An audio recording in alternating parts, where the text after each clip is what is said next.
And we're off in 3, 2. Oh, sorry. Do that again. 3, 2, 1. Why, the beast has the appetite of a behemoth.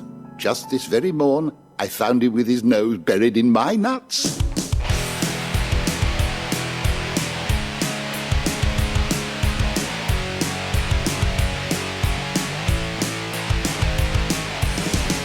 Hello and welcome to Core. This is Core for Thursday, June 29th, 2023. I'm Scott Johnson with Bo Schwartz and John Jagger, and we're here to talk about the world of video games, both the stuff we played and the big goings-on and the news and so on. Before we go anywhere too quickly here, though, I got a quick thing for both of you that you don't see coming. I haven't warned either one of you about this. Oh, no. All right? I'll start with Bo. Bo, if you could apply a color to your week in gaming, whatever you did this whole week since last Thursday till today, take that experience and apply a color to it. What color would your week in gaming be? Red. Red. Gred. Gred. Judge Gred. Red. Judge Gred. Gred sounds like a, I don't know, like a Final Fantasy character. Gred Grinstone. All right, very good. John, yours is sum your gaming up this week in a number. A number, not a color. A number. In a number. Yeah. Well, that's easy. 16. Really? 16. Oh, shit. Yeah. Of course it's 16. What am I thinking? Why did I even give you the number one? I should have done it the other way. I was really struggling with the color, to be honest. I was like, well, kind of red, because I've looked at a lot of Clive armor and it's black and red. But I also had to do all my overlays for OBS for Frog Wrestling. So it was a lot of green too. And then you're like, no, a number. I'm like, oh, well, that's easy. 16. Yeah, the goal was, somebody said, if you get someone's a number and then someone else's color, you can come up with what their rank is in Star Wars. So you would have been red 16. That would have been your flight number. It's all very dumb and arbitrary, obviously. But I don't know why I didn't think 16 would be. Of course it's 16. Yeah. John's playing the 16th edition of a game nonstop. That's all. It's mostly what he's played, and of course that's what he said. But why red, call though? sign is Gred 16. Gred 16. But why red, though? What happened that was red? Blood? What happened that was red was... Diablo's a lot of red. The game that I was playing. Yeah, Diablo 4. That's all I've been playing. That's all I've been doing in gaming. Diablo 4. I haven't played anything else. Wow. Oh, that's not true. I have some VR games I played this week. Oh, good. I can't wait to hear what those are. That's cool. You played Diablo VR. No, just kidding. You didn't do that. That kind of exists. There's a Diablo. Is there so you know how some VR games are not just, third person or first person or whatever. Sometimes it's like I'm looking down on the play area. Could they do that with that? Like have Diablo 4? I mean, they have platformers in VR for sure. Yeah, I like Moss, that stuff. Book 1 and 2 are like platformers, like Demio, but a platformer game. Sure. Yeah. Astro Boy is apparently a well-reviewed one for the first PSVR. Yeah, they have them. But I don't know if they have a Diablo game, but it doesn't. If they can do a platformer, like a 3D platformer, they could definitely do Diablo. I would love that. 100%. I do like that feeling of like this is a physical. I could reach down and grab my little dude. Everything's got. There's like something you could do, like maybe like as a special move, you could take your finger and flick the guys off the screen. It's like that'd be awesome. Yeah, working out the same muscles, just clicking real fast. Yeah. Or just like squash them, just to help your guy out. You get like a cooldown, or you could just smash the playing surface. There you go. Cool. I also played a lot of Diablo 4 and the number 16 John's talking about. So today's shared play is going to be an interesting conversation. I have come to a certain place with my playthrough of 16 of Final Fantasy 16, and I don't know if it's going to cause much. It's not going to cause any sort of rift between John and I, but I've got some big questions, and maybe he'll answer them. Maybe he'll have the answers. I don't know. I don't know either. But I've had a journey. I'll say that. I'm not done yet. Neither are you, I don't think. How far are you? No, I think we're roughly in the same spot. If anything, you're ahead of me, because the clip you played at the beginning, I'm not far after where that clip plays. Oh, okay. So yeah, we're probably right around the thing. I think you're playing more, but I am hauling ass, which is partly what I got to talk about today. I'm definitely playing more. I've done all the side quests so far. Yeah, I've done all of the hunts for rare monsters and beasties. Yeah. I've done all that stuff. Yeah. And I've done just some fun exploration for fun fights. I'm also Yeah. playing on I like fighting game mode. Yeah. Not the story mode, which the chat outed you last week, is the mode you're playing. Well, I changed it. So they saw me play 2 sessions in story mode or in arcade mode or whatever it's called. What's it called? Action mode. Story mode. No, story mode's the easy story one. mode and fighting mode. Fighting mode. Is it called fighting mode? Well, something like that. All right. They phrase it as, do you want to play for story or do you want to play for fighting? Yeah, and I played for fighting for my first 2 sessions. I changed it back in my last 2 stream sessions to story, or changed it to story because of reasons I'll explain later. Okay. Because that game, I don't want to give it all away right now, but that game's tedious as shit. We'll get to it. It's tedious, that game. We'll get to it. Tedious is the word. All right, everyone remember the word tedious before we get there. But before we do any of that, it's time for our top story of the week. Oh, man. This was exciting, fresh, hot off the presses. It's even hard to call it a news story. It's more of an amazing announcement, but we're also stupid excited about it that we're going to make it today's top thing. And you're thinking, what, Microsoft and their freaking Sony beef? Nope, not that. We're talking about Baldur's Gate 3. For the first time, it feels like in years, we're getting a big AAA launched title early on PC. Not later. No, this isn't a delay. It was an announcement of an early release 3 weeks ahead of where they said we were going to get it. We are getting Baldur's Gate 3 on PC, which will now be August 3rd? August 3rd it comes out. 3rd, which is, almost a month better than what it was. Bad news. They've delayed the PlayStation 5 version, the only other version currently in development, to the 6th of September. So that got a delay. Not a giant one, but a bit of a delay. It tells you what they're working on right now. Yeah, yeah, it does. That could be like approvals process. Like maybe somebody was late because they gotta like certify that shit, right? Like in the stores, like some paperwork probably got screwed up. Yeah. Well, here's what they say. They actually have an explanation. Their explanation for it is this: they say Baldur's Gate 3. This was, I don't know who at the company said this, but they said the game is targeting 60 frames per second on PS5, and we're close to achieving that on the platform, but need a bit more extra time. Says we don't want to compromise on quality and feel it would be a shame to downscale to 30 or make other compromises.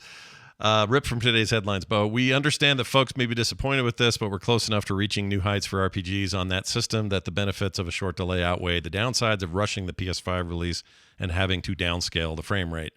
So, wow, frame rate. That's also an interesting little bit of shots fired, because the aiming, we don't want to have to downgrade to 30 is a very specific targeted statement towards Starfield, which is why a lot of people think they're moving their date. Yes, on PC. They are moving their date, I think, to give more people time to play and give them more of a sales window, I'm sure. 4 weeks of sales window is better than one. Starfield will trump Baldur's Gate 3, I think, in a choice for many people. Mm-hmm. Just because Bethesda's a more recognized studio than Larian. Sure. But that 60 frames really made me laugh. I mean... Yeah, I think Larian probably doesn't want to, given all the bad press you get launching subpar, and Larian's very much a quality first kind of place these days, or maybe has always been. I don't know. They definitely have a good reputation amongst their client base. So seeing that, just taking that out of the conversation, works like 60 everywhere. Leave us alone. Mm-hmm. Just give us praise. Do not drag us. Then I think that sounds great. I just find the fact that they need a week kind of funny. Just a week, right? That's the weird bit. If this is months, sure. They're crunching to get that target hit. I'm like, I don't know what happens if it takes 8 days. They're probably at with this is I think they're done. The PC version's basically done, right? So they're playing with the settings, basically. Yeah. So I think they're just tuning. They're fine-tuning that. So the next month will be them fine-tuning, month plus, for the PS5 release. And I think they're not getting a physical release on that device. I think it's only digital, so they can go right up to the wire, basically, on timing. Probably. So they're not looking at a gold disc. That's true. It's not like they got to get printing and do instruction manuals and all that stuff. Yeah. It's just, and the game's technically been out for 2 years. So the one thing I wanted to clarify, I don't remember but I think launch for BG3 was delayed. Yes, originally, yes. I think, Couple or it's just times, been an maybe even exception. twice. Maybe even twice. Yeah, maybe. I don't know if they ever gave a date. It's been a really long early access period for sure, like a Yeah. year and a half, 2 years maybe. First announcement was Um, pre-pandemic, and we were all watching an E3 presentation when we saw if it. anything, I kind of thought maybe there's going to be a delay, so this news was very welcome Oh yeah. because I'm 4 weeks sooner. I don't think apart from Diablo 4, I don't think there's a game I've been looking forward to more like than those two games. Yeah. So Hell 4 weeks of a year. early, yes, please. Yeah, Like right? I'm pretty stoked I've been about it. ready. We're going to do, so we're working out details on time, but we're going to do, hopefully Kyle can join us. We're going to do live streams of a playthrough of this with characters that we roll specifically to play with each other and do whenever we do it. Maybe Mini Saturdays. I don't know. TWBD because it'll be Sans Kristen. Although I mean, she wants to join and chime in and criticize us while we play. That'd be awesome. Oh, of course, she's always welcome. But Or if we could hot seat something. But like, yeah, we're playing D&D together again, which is fabulous. pretty funny way we're doing it, but we're doing it. This is happening. I mean, I guess technically I should sit out since I'm the DM, so like Kristen can play. But Yeah, Bo just gives commentary. That's right. You can read all the text. That's right. You can be our reader. And as we're going to learn later, John's softened a bit on. No, is it hardened or softened a bit on Diablo? I don't know which way he'd say it. Maybe hard and soft are the wrong terms to use. You've what's the word? Cooled on it. There you go. Yeah. Maybe this fills your slot, John. This is the one that of the year that you're really the most excited about. It turns out. Yeah, you got a Baldur shaped slot. Yeah, you got a Baldur's Gate in your. Maybe I do. Maybe Baldur's Hole.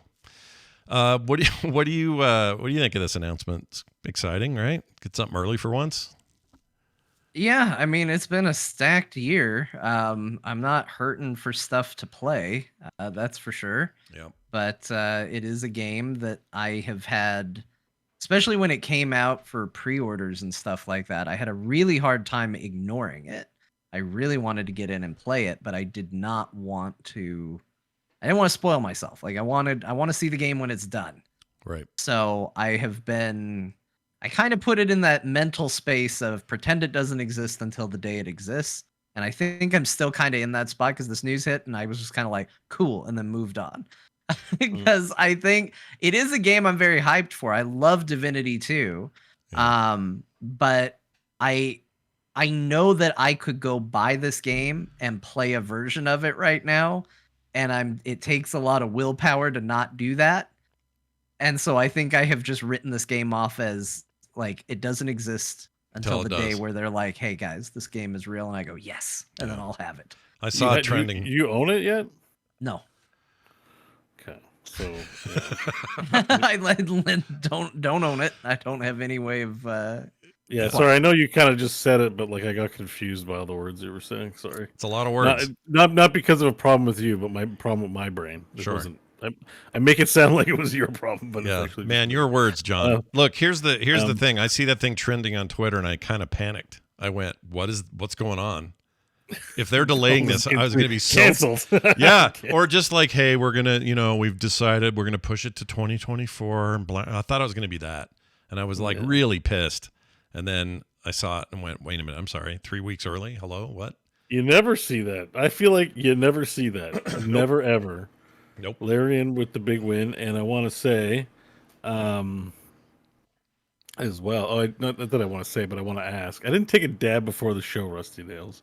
A dab? What's a dab?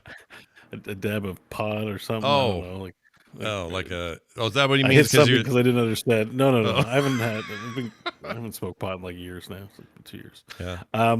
But no, I wanted to ask, like, what class race, like, are you guys thinking? Like, we can start session zeroing our Baldur's Gate idea. Because character creation, our first session could just be Scott waiting for John and I to pick to make our characters. That's true. You guys are I feel like we got to pre-work this a little bit, for sure. Can you make, so I don't know if this is true or not, or if it works or not. Can you create a character ahead of the launch, or no? Do we know? And then have it ready to go, and we could all discuss it. Of course, I want to be a magic user, probably sorcerer, but I don't want to It would be nice because I know how John creates characters. It can take him a month to be happy with his face alone. Not forget about the rest of the body of the character or the color of its skin or the hairstyle. John's in for a long time until that's done. So maybe if we had a little bit of idea ahead of time, we could all build something and then it's just ready. I don't know how it works though. I don't know if the game allows for that for the multiplayer stuff. I think you could just start your own character creation early and just make a note. All right. And be ready for game day. John, I think that applies to me and John more than you. Yeah, I mean, I like being all custom, but once I've hit okay, I'm good. I don't have to go back and do anything. And I'm not. This is not me speaking out of turn here, John. You really are hardcore about this. It's like a huge deal. Yeah, Scott, you need. Yeah, every week I watch a bunch of creator wrestlers fight each other because I like making characters so much. Yeah, it's in my wheelhouse. It's what I do. Yeah, to be honest, he's kind of good at it too. You're really good at it. No, this is not. It's like I'm saying, it's not a slight. He is very good at it, and he should be given whatever breadth of time he needs to make it. My question is, Scott, are you going to name your guy Chode Dingerson? No, it's not going to be Chode Dingerson. Well, what did you call your divinity character? Dingus McDoodle? Yeah, it was something dumb. I do this all the time. All the characters lately in the games where I name the character, I name them Bork, B-O-R-K. And I don't know why. That's just a thing. For a long time it was Gerp. Sometimes it's Dingus. Sometimes it's, it's often stupid. I got a little Crofton in me. Just a little Crofton sleeps inside of me. Yeah, Crofton always names his character Flashblade. It doesn't matter. Like, I don't know why. Flashblade? Oh. Yeah, that's his in-game name forever. Yeah, it's his GURP, I guess. Yeah. But I'm willing to take it as serious or as goofy as we want. Whatever we want, I'm in. But I want to take my time. I think you should put some Nash pepper on it. I think you should, this is like we're RPing this bitch. Like it's it's a real story we're telling here. Sure. So I would put some effort into, even if it's like Scott, like if it's Scott Tainted, that's fine. Scott the Tainted. Yeah. If it's Taint, if it's Taint McTavish, like that's his name is Taint. McTavish. I was like, okay, all right, yeah, that's cool. fine. Just Bork's a fun name, though. So like classes, like races. Anyone got? Are we? Well, how about you? What are you leaning toward right now? I mean, I always like playing wizards, but I feel like a lot of people like to play wizards, and I'm a role filler. Yeah. So that's why I sort of ask you guys, because I'll role fill. I don't, if depending on what we need. I like playing warriors for sure, and like all kinds of games. I feel like rogue is probably off the table, and I probably don't want to play a rogue in this game. But John definitely will, right, John? I mean, that's what you're thinking, probably. I mean, maybe. I don't know. I don't know what all is in it yet. I mean, if assuming everything that exists for D&D is in there. Pretty much. My temptation would be to just make Stanley. Like, it's not all the subclasses, but pretty much all the 5e, like, baseline stuff is there. Like, you could definitely play Bard. Oh, wait, can you play Bard? Oh, yeah, I'm sure there's a Bard. That's where my brain went. I'd be a Bard. And then I went, I don't know if Bard's in there. Oh, it has to be. They made a huge announcement about it. It's totally in there. Yeah. It's totally in there. Okay. Yeah. One of their big updates. Yeah, there's Bard. Yeah, they've pretty got safe to say everything. I would be either a Bard or a Rogue, or in a pinch. I don't know if I'd do a Monk. I do like monks, but I don't really like D&D monks. That one they might not have. Monk might not be. Monk might be the missing one. You more of a what kind of monk? Oh, you like heroes, or not heroes, but like Diablo monks. You like those, right? Those are cool. Yeah. Why not D&D monks? What is it? D&D monks are like the same as that. They're martial artists. Yeah, I mean they're okay. They're just Okay, you gotta run up and punch a lot of stuff. You got cleric, fighter, ranger, rogue, warlock, there's wizard. Places where that's fun, and there's places where druid, that's not fun. Warlock, sorcerer, barbarian, bard, and paladin. Yeah, like monk's the only one missing. I might go barbarian, or sorry, warlock. That'd be fun. Yeah. I'm gonna sneeze. Oh yeah, you do that. Well, I decide maybe I'll be a cleric, man. Maybe I'll be like. Oh, it went away. I'll worship a deity. Okay, I'm back. So if I wanted to full Garpoon it, I wouldn't mind that either. I really liked Garpoon. Wouldn't mind bringing him back. Everybody really liked Garpoon. We still get requests or questions about like, hey, does this Garpoon thing ever end up resolving? The answer is no. No. But maybe it will in Baldur's Gate 3 in a very graphical way. Who knows? Yeah, Druid also looks sweet in this because you actually change into a lot of the animals. Nice. Shapeshift. I don't know, man. Like it's like when you think about it, you're like, oh man, they all could be really fun. Yeah. You know, a lot of people may have seen that recent D&D movie and seen the druid and see her form shift and all that, and then but you didn't like that movie. It turns out from last week. You wanted me to sneak it in. I snuck it in. Yeah, no, I forgot entirely. Actually, if you wouldn't have done it, I completely forgot. I mean, no, you don't have to address it if you don't want to, but we sure got a lot of feedback about Bo's opinion on that film. Yeah, all right, it's a good point to bring that up. But what do you guys think about what classes you might be interested in? Sure. Yeah. So last week I had some opinions on a certain movie, and I heard all about it for 7 days straight. And I just want to say, I might have said like some salacious shit, but I didn't really mean it because we were having a funny conversation. Sure. If you like the movie, it's fine. I'm glad you enjoyed the movie. I think the only thing that kind of irritated me was the presumption a bit that it's because I'm a DM and I'm jealous. Like I can't like other DM stuff or something like that. Let me just lay it out a little more solidly. I'm not a big fan of any of the D&D generic worlds overall, right? I read a lot of Dragonlance, so I have good feelings about Dragonlance. Obviously, I love Planescape. And I like to pull the ideas from it, but to me, like Forgotten Realms is one of the most boring, like, of the worlds. Not bad. If you love it, great. But for some reason, Wizards has chosen that as the evergreen default content, so it's just everywhere. And look, I'm going to play Baldur's Gate 3 and love it. I don't hate it that much, but like I just, it's a Forgotten Realms movie, so I have a bit of that bias going into. It's like Neverwinter, great, and the movie was not that entertaining to me. But if you love the movie, that's great. I'm very happy for you. For those of us who it's not a terrible movie. It's not bad. Right. It's just really, for a number of reasons, not my cup of tea.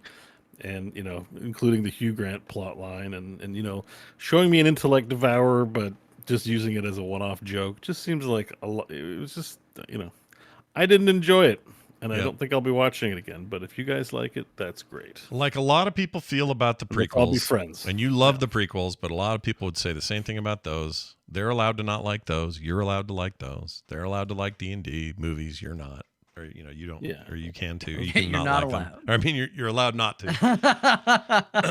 So I mean, I'm getting to the point too where I'm over the sequel hate too, and I'm like, they just exist. They're there. They're kind of okay. Well, they're definitely in canon, and also there's some amazing stuff that came from. I don't like the prequels, but I love a lot of what came out of the prequels, like the side stuff. The Clone Wars is amazing animated thing.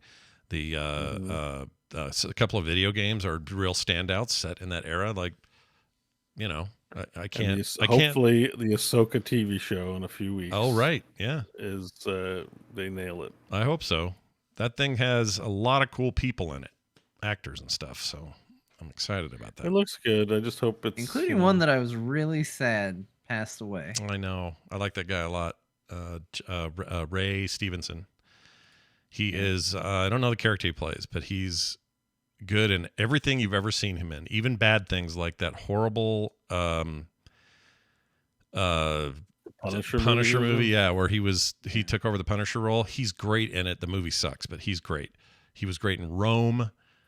Rome is what immediately came to mind. That was the first thing I saw, man. He was so good in Rome. He's just a great actor and died way too early. He's only early 50s. He just shouldn't have died. Should have lived. Too many bad people in this world living. Ray Stevenson should have lived. Okay? All right. Well, there you go. So that's coming up. And we're going to do content around it and have some fun. And hopefully a bunch of you will come out. We'll make sure to let you know so you can schedule ahead, know when we're going live and all that stuff. But I am legit looking forward to this.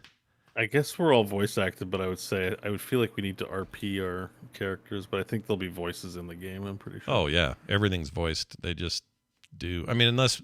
until we have like a custom campaign in there, which I think they have in there or is planned for there. I don't know if it's in at launch. You might be able to RP you do your whole GM thing in there, but the game as it is right now, it's all voiced and there's cutscenes and all that stuff. So we're gonna. Yeah, that's what I thought. we're going to be at the Yeah, it's exciting that they announced that it was going to be early. I don't feel that much excitement these days, and that was genuinely one of the nice surprises I've had in a while. Yeah, I agree. Yeah. Very exciting. All right, so watch for that. Sorry, PS5 people. It'll come a little later. Not too much, though. It'll all be Sorry, fine. your device isn't as easy to program for as the other ones. Well, the good news is that you're getting a console version at all, and that I feel bad for Xbox people who don't get it this time. There's no plan, at least right now. Oh, there's no Xbox one? Mm-mm. Nope. This is a I PS5 only deal. I didn't realize that. Yeah, so on console, an exclusive, you might call it, for now. You know what I mean? Yeah. Anyway, so there's that. Let's get to what we played. We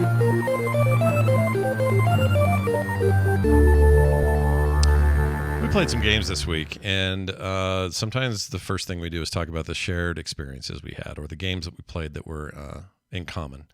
And this week, those are two different games. We'll talk about this first one, Final Fantasy XVI. You may have heard of it.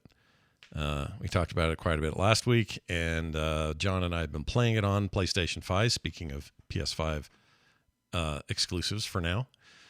And I'm going to give you a quick overview of where I'm at with it so that I can then pass this torch to John and let him extol all the wonderful time he's having. When I played the demo and the first few hours in this game, I thought I had discovered the coolest new game in the world. Was loving it. The big story moments, incredible giant kaiju moments, just insane amount of cool fighting opportunities. I really liked the combat, still do. I still think the combat's pretty great. And I was like, I can't believe they did this. They made a Final Fantasy game that I am so into that I don't have any of my normal issues. Like this is just too good. And I think I said as much last time we talked on the show. The further I get into that game, it's like, how do I put this? You meet a girl in college, right? And you're like, we should get married. And it's just the most beautiful thing. You're perfect for each other, you know? Turns out she's just the right one for you, and you can't believe how lucky you've gotten. So you get married, right? And this is not, by the way, this is not a story. This is not autobiographical, okay? I'm not telling a story about how I met my wife or any of that. What I'm saying is this is just a scenario. You meet that girl, she's great, but then you get married. You're into the deal for a couple of years, and you start going, oh, she brushes her teeth with a stick, or I don't know what it is. So she does some weird thing that people shouldn't do instead of just brushing her teeth like a normal person. She every night before bed, you say, good night, honey. She reaches over, farts in her hand, rubs it in your face and says, good night, and then goes to sleep. These sorts of things start cropping up, and you go, huh, I don't know if I like this as much as we're losing the luster on the old stone here. This isn't as great as I thought it was. And you think, well, I'm just going to keep pushing through. It's important to keep this marriage together. And the next morning, she is sitting at the kitchen table, and you say, hey, can you run to the post office and take these 2 letters for me? And her answer is to take 2 Cheerios, stuff them up her nose, and then farmer blow them across the table at you. And you're like, okay, well, this just isn't going to work out. That's how I feel about Final Fantasy XVI right now. I have hit a weird tedium wall that I was afraid of in the beginning and I didn't think was there. It's made worse by the fact that this game is incredibly well acted by everybody in it. And it is the best Sid the game's ever had. They've had lots of Sids, but none are as good as this one.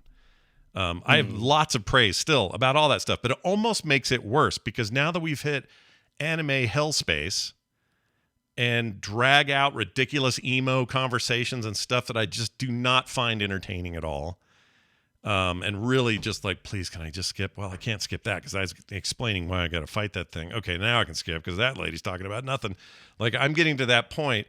It's worse that they're all so good at it, which sounds like a weird thing to say, but the quality of the acting is almost worse for the game. I almost would prefer them to be goofball and go a lot and all the stuff you're used to with these kind of games, because then it would at least fit for me. But because it's not, it's like, here's this serious, very self-serious narration, spoken word, acting job happening on top of what in the end is kind of anime confusion again. I'm just at that place where it's like, what's the blue? Why did the blue guy? What's his deal? Okay, another. Is he the baddest of the bad guys here? Is this whole thing just about the slavery of the people? Am I supposed to take some weird meaning from this creature who was really cool to fight, but I don't really understand anybody's motivation anymore? I feel like it fell off that cliff for me at the stage I'm at, and I don't know. Is it like Game of Thrones anymore? No, that's my problem. I see her read that, and I'm like, this is Japanese. There's no way. I mean, they clearly took a whole bunch of ideas and stuff. They clearly loved Game of Thrones, either the show or the books, or I don't know. But that stuff feels gone. It feels like we're out of that town now, and now we're into anime town. And again, there are the things I love about anime. This game has like incredible action, explosive, insane fights, and the scale is off the charts, and the fighting style is insane. You like the yelling? I don't mind that. Like the action of this stuff is all working for me, no issues. It's when everybody's done and we gotta talk. And it's not that I don't like dialogue. I like dialogue, but it turns out storytelling in anime style storytelling, Japanese developed storytelling, has never really worked for me unless shit's popping off. When shit's popping off and things are blowing up and whatever, it may make me seem a little shallow because I love all sorts of stories and books and stuff where they get real cerebral and it's always a lot of talking. That isn't my problem. It's this kind of storytelling. I feel like video games, because they have a lot of hours that you're going to play, get away with bad writing principles that movies can't. Right. You never bore the audience, right? Right, it's games are like, well, you just had a big encounter. Now it's time to chill out. It's like, but Doom would like to have the new Doom would like to have a word with you. You can just keep it constant octane the whole time, and like stuff your quiet moments. Now, some people like that stuff. Yeah, I understand, and that's what I'm saying. My thoughts on that kind of stuff, but I think you're right. I think that game looks like the most high octane Final Fantasy entry. So it seems weird that you would put quiet moments in because, well, you have to take a break from the battle to build relationships. And it seems like you're like, you want the abridged version. Just cut that shit out and just give me the octane. Well, and I also like, Ghost of Tsushima, which I haven't finished yet, so this isn't exactly a great comparison, but I'm actually feeling motivated to go back to it now because I do like what that game does with, like, I like that story, that the way they're telling it, and I like those moments of calm. They have great action sequences, but there's a lot of discussion and talk and learning who these characters are. So I don't think it's just that universally. It definitely isn't. I'm enjoying 7 Remake and its hokey acting and ridiculous dialogue. It's the most melodramatic. Like, oh, did you just walk down some stairs? Tell me about it. Yeah, I'm enjoying that because it's so over the top and ridiculous. Even better, I also have been playing a bit more of Yakuza Like a Dragon. Yeah, that thing is ridiculous over the top. Like the stupidest shit comes out of his mouth, and it's great. I totally enjoy those. But it's also a soap opera, where you learn about the characters and some poorly treated person's background, and I kind of almost wish 16, if 16 would have had. See, I feel like I'm I'm countering my own opinions from years ago, but I've changed a little bit in this regard. If it was a little bit more like the way the story's being fed to me in 7, or even Yakuza, I think I'd like it better because this earnest, quality, really good translation of really serious characters delivering amazing lines from actors I even recognize, know, and appreciate. It's making it harder to want to hear what they have to say because what they have to say to me is such drivel in this game. And I don't know why it felt so, it started so strong, but it started very Game of Thrones, like very, very much like, here are the stakes, here are the main players, let's go, boom. And I was really, really into that. And I think I'm still going to finish this game, but I'm not feeling connected to these people anymore at all. They all annoy the shit out of me. And I think it is almost 100% me thing. So that's basically my take right now on the game. And that amplifies some of the other problems, like it's a little linear, it's not really open world, everything's just sort of on tracks, which normally, I mean, that's true of 7 for at least remake in its current form. I don't know how the second game will be, but there's a lot less of that in these games, and that's fine. But those things are accentuated by me not wanting to talk to any of these villagers anymore. They're just all annoy the living shit out of me. So that's where I'm at with the game. But I wanted to now, as a prologue, or no, as an epilogue, say I really appreciate John's ability to sit here and listen to me say all of that. Well, that's because I'm gonna burn you to the ground in a second. I'm waiting for the counterpoint. Like, I know you are. In Street Fighter, when like the EX bar like gets bigger and bigger. I don't know if you noticed, but his bar is like, yeah, it's flashing. The bar's been filling, Scott, and I don't need to do anything. I just sit back, let you cook, as the kids say. Yeah. And now. So how do you feel about the worst story ever in a video game? Well, here's the crazy thing is that I find it so funny that Scott started with this really weird analogy about being in a problematic relationship that in his perspective, he's the normal one. When really what it sounds like to me is he's the one who's going to bed and going like, well, why isn't she brushing her teeth with a stick? No. Next thing you're going to tell me she's not going to shove a fart in her face right before bed.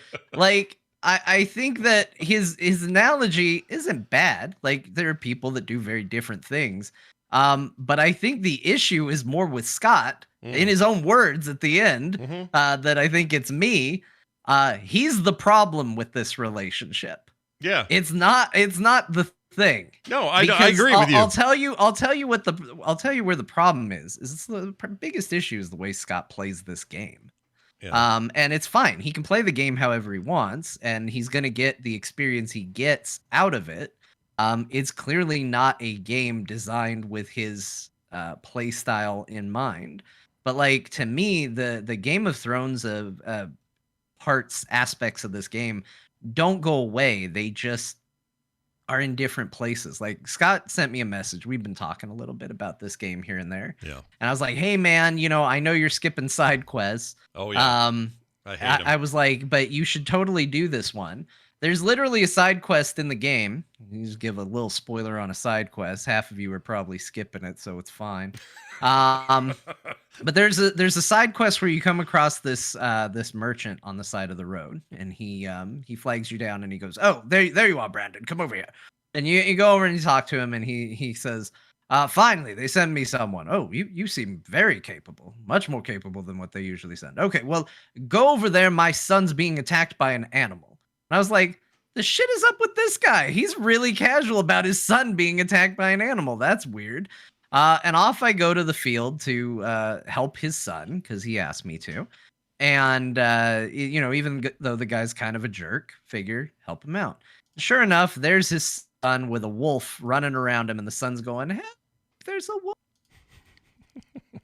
And I go over and I kill the wolf in a really fun combat battle.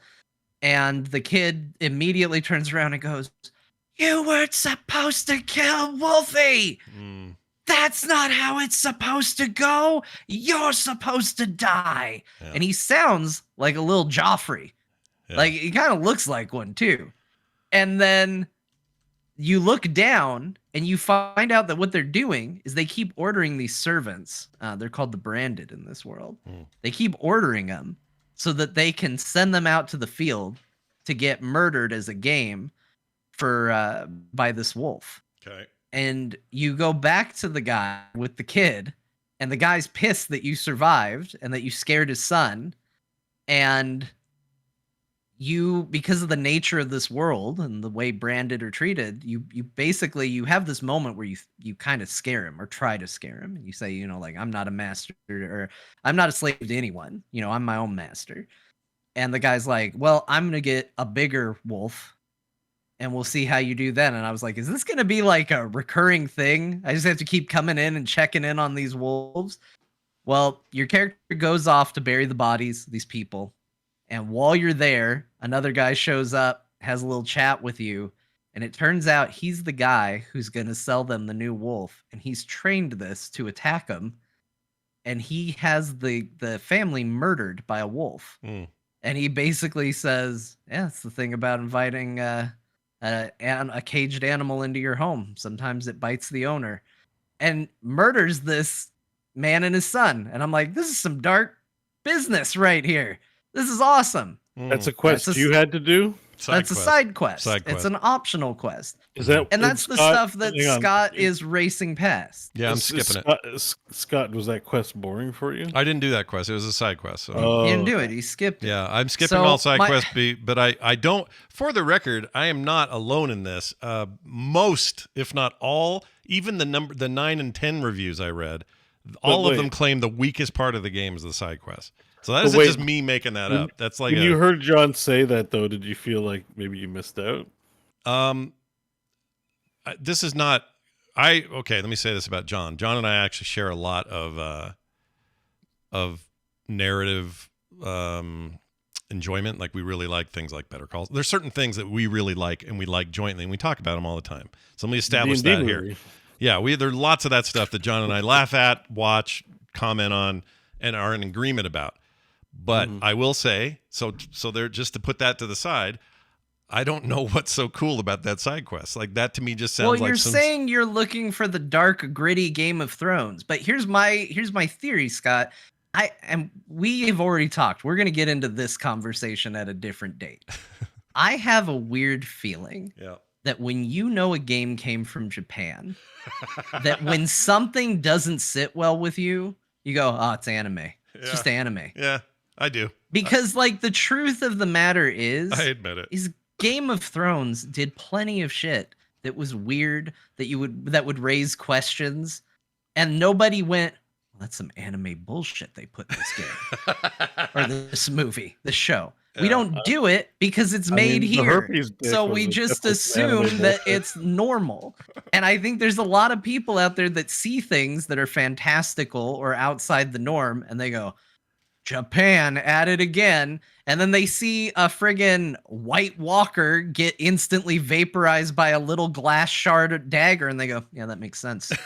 Obviously, it's Valyrian. It's Valyrian steel, so naturally, that's what would happen when a Valyrian steel dagger hits a White Walker. Yeah, but let's get it on record. Nobody looks at that and goes, "No, that's some anime bullshit." No, right that's there. Fair. That's fair. Except that that is fair. But in actuality, I agree with you on that. I hated that. It was too easy. It annoyed the hell out of me, like most of the last season of that show did.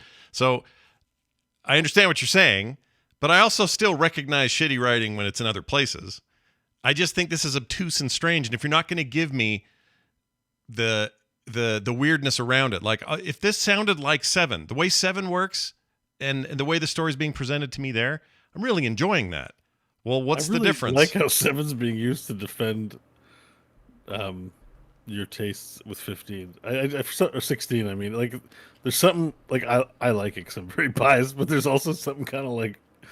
I'm like 7's very melodramatic. No, it's not the melodramatic isn't my problem. Melodramatic is fine. I think your problem is expectation versus execution. I think you came into this, and I will grant you, this game puts a very specific foot forward before becoming the game that it logically is.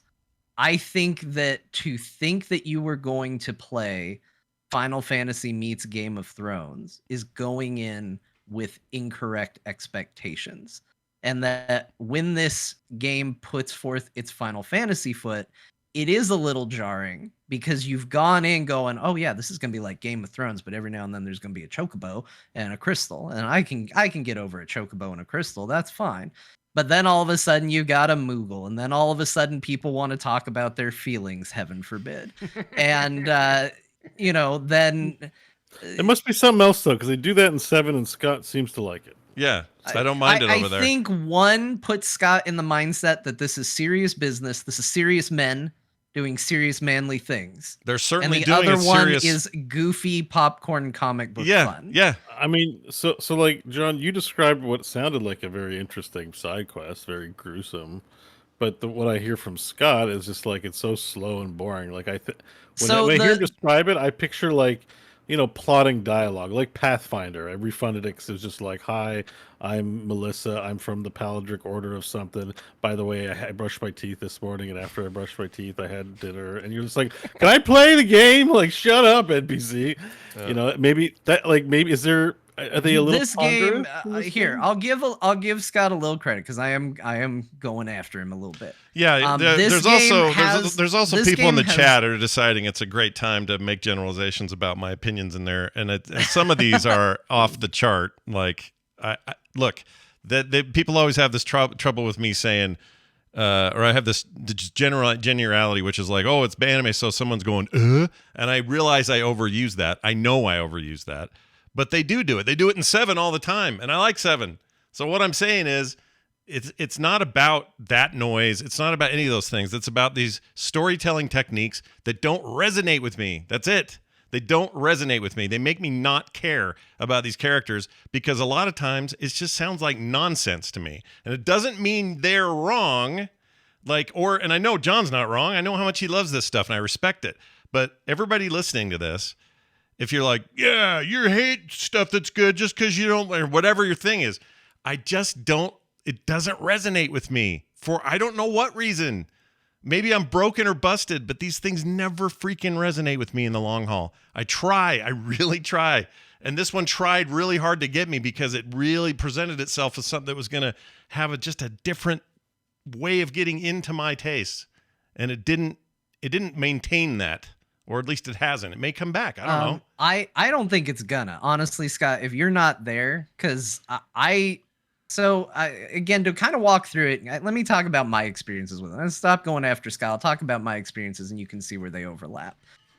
This game starts really strong, like really, really strong. The demo into the actual start of it, even the first little bit. But this game has a tendency to go from being at fluctuating between a 10 and a 12 on the intensity scale.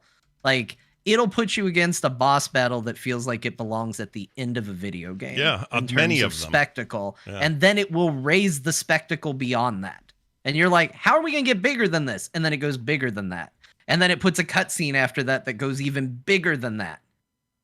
But this game has a bad habit of, after turning the knob from 10 to 12, then going, all right, we're going to exist at 2 for a little while. Yeah. And it's jarring. It is a jarring drop. Legitimately, it is. I got to the town that Scott was talking about last week, the town that he absolutely hated.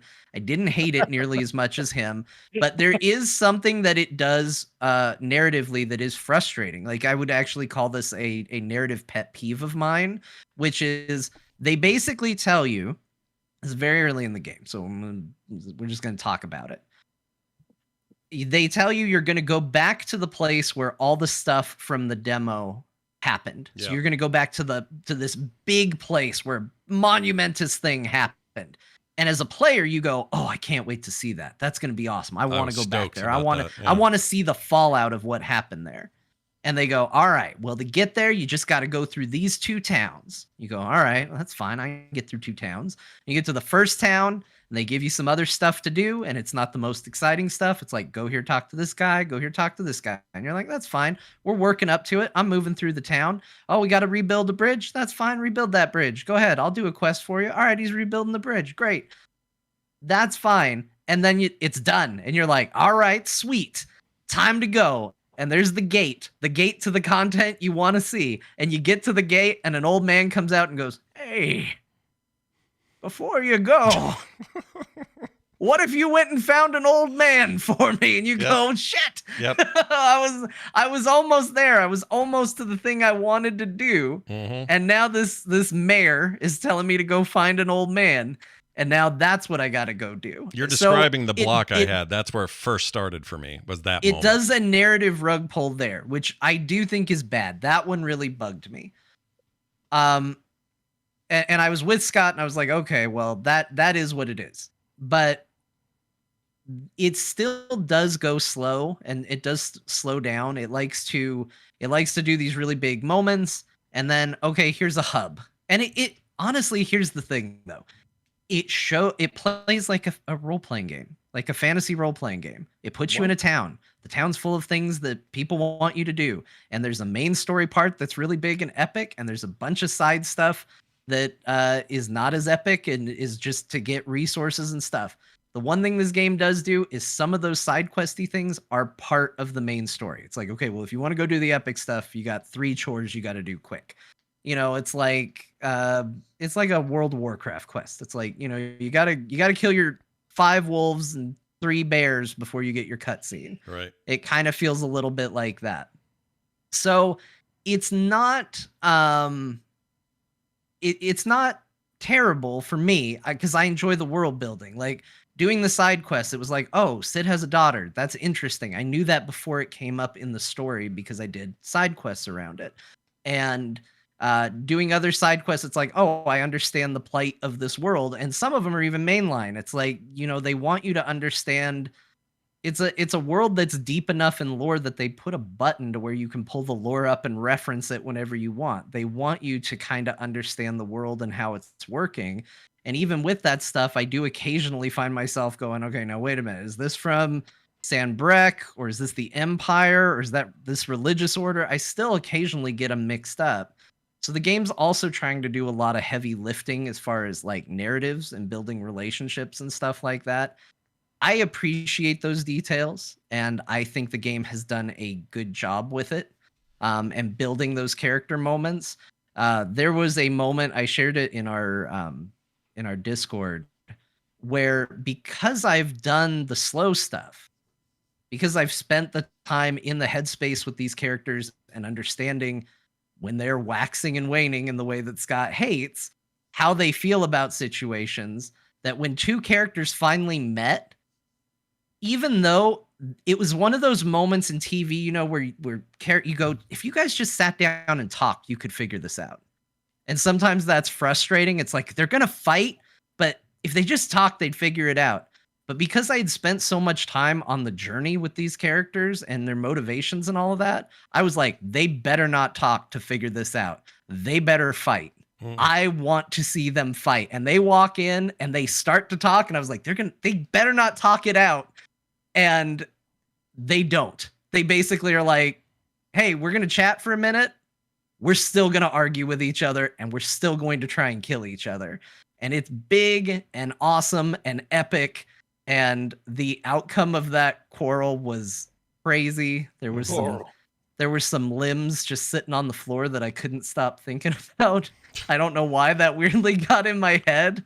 You know what I'm talking about, Scott? Mm-hmm. Oh yeah, the game has gone considerably darker than I thought it was gonna be. I don't think this has ever been true of most. I mean, if any Final Fantasy's been this bloody or sweary, or you know, I don't know, even a couple of scenes of sexy time that just surprised me.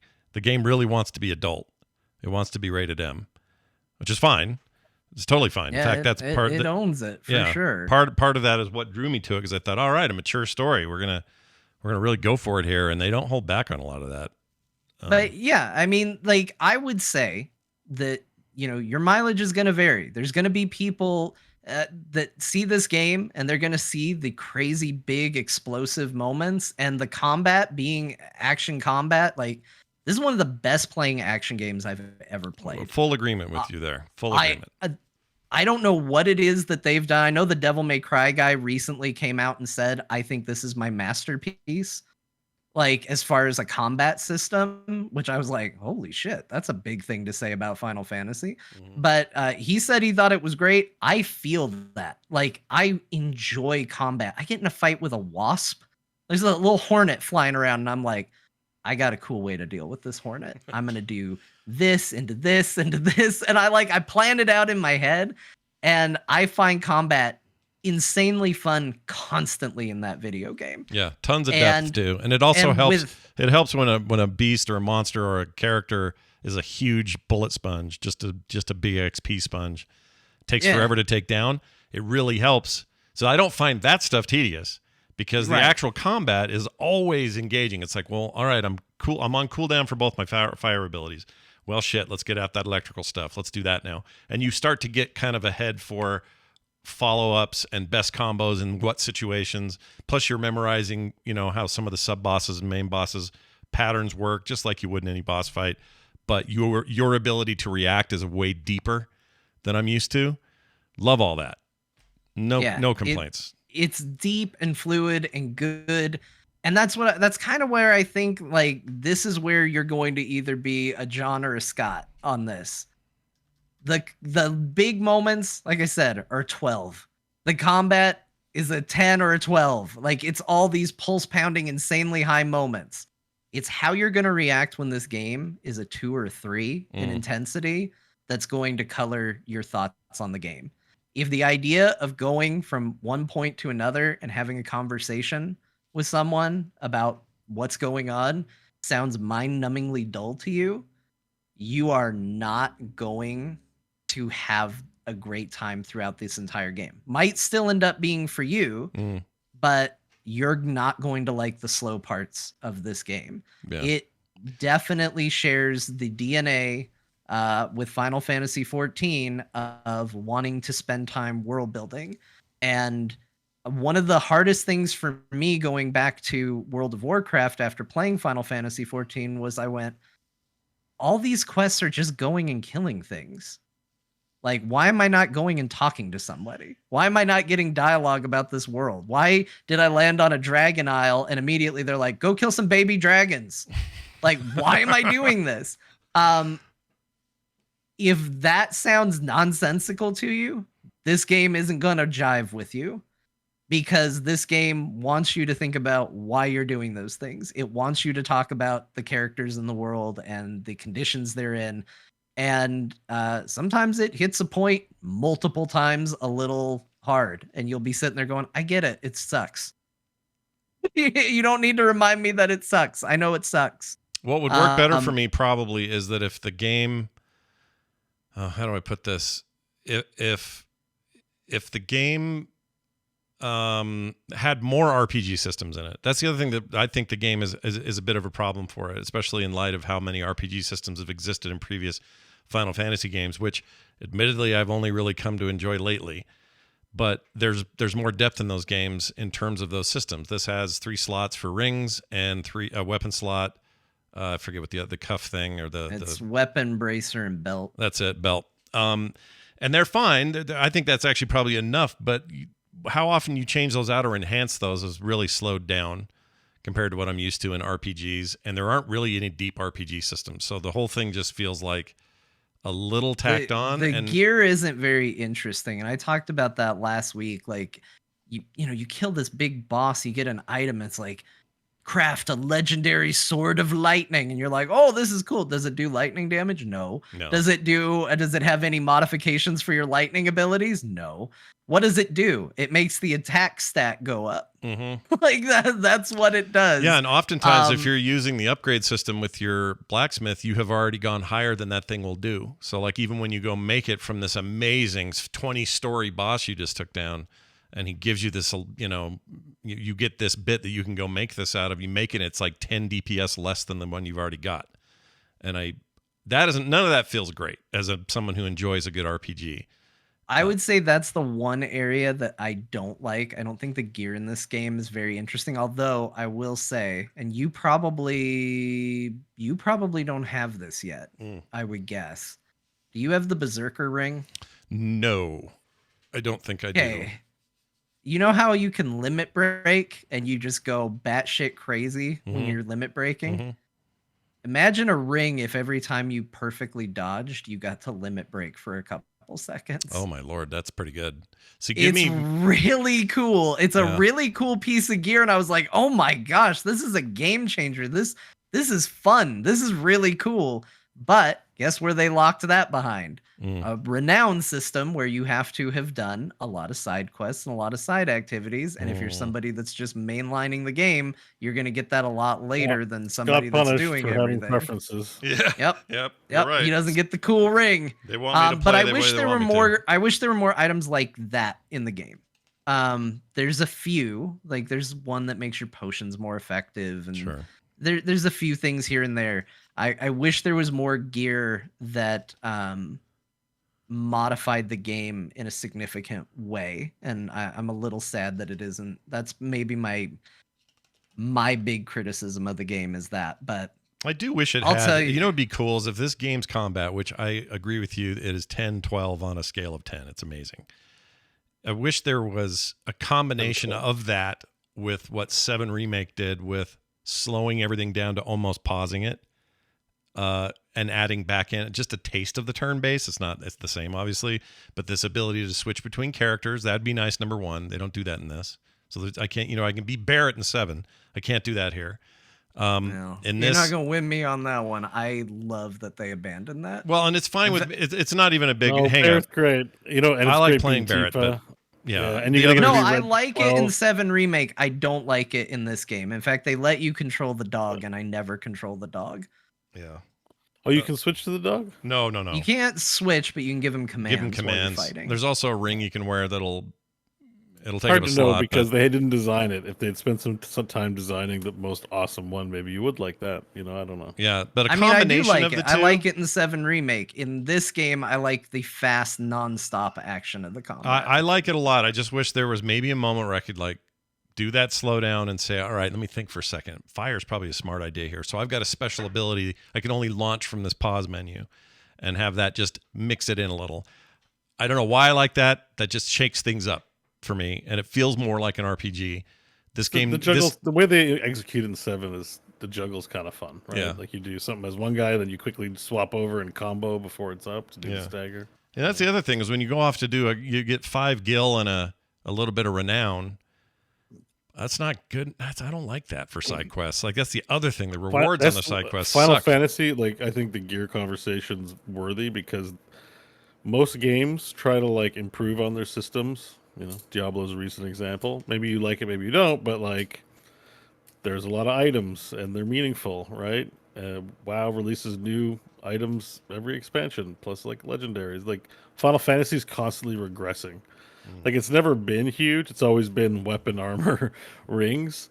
But you think once along the 16 times they'd be like, we've expanded the weapon system to add one more item slot or something, and instead they're they're in reverse. They're I guess I the feel like tactics 17 is games just do. going to have a weapon. There won't even be rings. It'll just be a weapon. Tactics games. Final Fantasy tactics games. I guess I've never played one much, but they have a lot more, right? A lot more.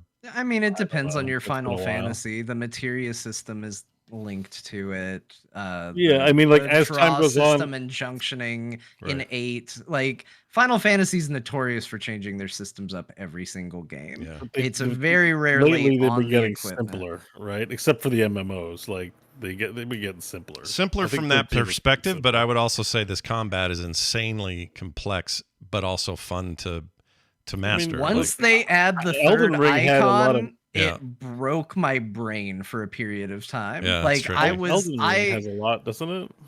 I thought I had the combat system really locked down. I was like, yeah, I've got this. I got this combat down tight. And then you give me a third icon to switch to, and I was like, I am suddenly garbage at this game. All of a sudden, it took me a little while to get used to it again. I would say that's kind of what they use in place of interesting gear, is they use a robust skill system that you can kind of freely trade and move around. But I do think that there's a lot of creative and cool things you can do there. I think my tendency as a player is to find what I'm comfortable with and stick with it. Yeah. Have you ever really respect heavily on those trees, Scott? Yeah. Or have you just kind of stuck with what you're I've good stuck with the stuff I'm good at. I have changed them. I didn't respec everything. I've never done that, but I've experimented with low points in one ability just to see how it felt, and I would go, I don't like that as much as this other one, and I'd stick with something else. But yeah, I kind of did the same thing. Yeah. Where it was oh, I'll unlock this, and then I used it, and I was like, oh, I don't like that.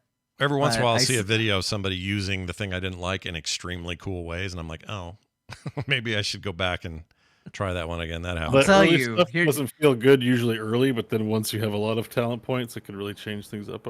Well, and the crazy thing that you can unlock in this, and I haven't really thought about it yet. I'm starting to now that I've got a 4th iconic slot, which is more than what you have access to. So now you have to, in addition, between picking abilities from, they give you in a lot of cases 4, Mhm. and you can only pick 2.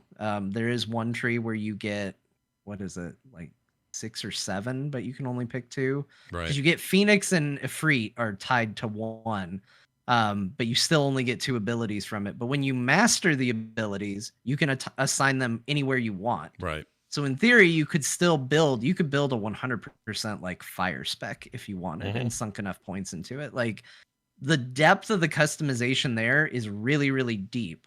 I don't know if it's necessary, and I don't know how much people are going to get into that.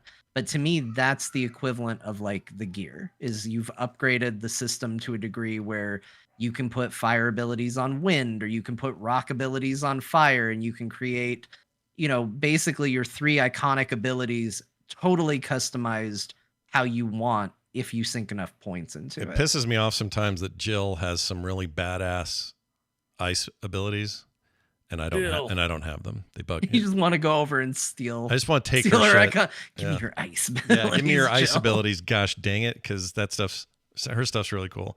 Yeah, I think the bottom line for me is we actually agree on more than we don't. Like, I think if more of this dialogue, or if more of this tedium, these places I'm finding myself just smacking up against just nonsense in my mind, is if Sid was there more often, I would have a higher tolerance for it, because he is killing it. He is one of the best Sid characters helped ever. You out a lot. He did a lot. Like, just his characterization, which at first seemed a little thin, but I was wrong. He was great throughout. Everything I've played with Sid, and every scene I was ever in with Sid made that game better. And I notice when I'm just kind of off with Jill, I don't feel that. She's fine. It's just something about Sid, and he keeps me motivated, and what he says is interesting, and it's not just the voice actor, it's the way he's written. Oh, that's Lorath, right? Lorath, yeah. Which really bugged me at first, but after a while I was like, man, this guy's perfect for him. I'm so glad they matched what seemed like a weird match. Like, the face and the voice don't really match. But once you get used to that, he's one of the best things in the game. And there are these really high points for me. The combat, that relationship, I think the front end of the game is real. All that stuff's really strong. And every encounter that turned into an insane battle has been some of the most memorable game shit I've ever played in a very long time. Like, really impressive spectacle, just mind-blowingly creative and interesting. And that never fails to make me go. And every time I hit one of those, I'm like, all right, I'm all in. I don't care how bad some of the story is. I don't care. This is great. Look at this. Look at these 2 things fighting. How does this ever get better than this? And then down to 2 again. And then and it's like, oh my gosh, really? We're gonna talk about that? Haven't you already complained about your thing or whatever? And then I have to sit there and just go, oh, I wish he'd wipe his hair out of his face, because I don't know what else to focus on, because the story is killing me. So that's really where I'm at. Like, I think we agree more than we don't. I just think that there is an appetite for story like this, and I'm glad it exists, and a lot of people enjoy it. For me, it just seems obtuse and pointless. And I'm just like, well, okay. If it's going to feel that way, then get me to the action quicker, because I don't want any more long-winded, stuff that just doesn't grab me. It just doesn't. And, if that makes me, I'll admit it's probably it's very cultural based. It's like, I have consumed a lot of books, movies, TV, whatever, video games that are very set in Western traditions, especially RPGs. And they all make sense and resonate to me. And when I see this, and this isn't just Japanese games, I feel this way about a lot of games that come out of different places where I am not culturally connected. I didn't have the anime upbringing where I was watching that stuff in school with everybody. I just didn't have it. Anime to me was Akira and a guy yelling Tetsuo and everybody having a giant flesh monster to destroy the city. That was my anime. That's about as far as it got for me.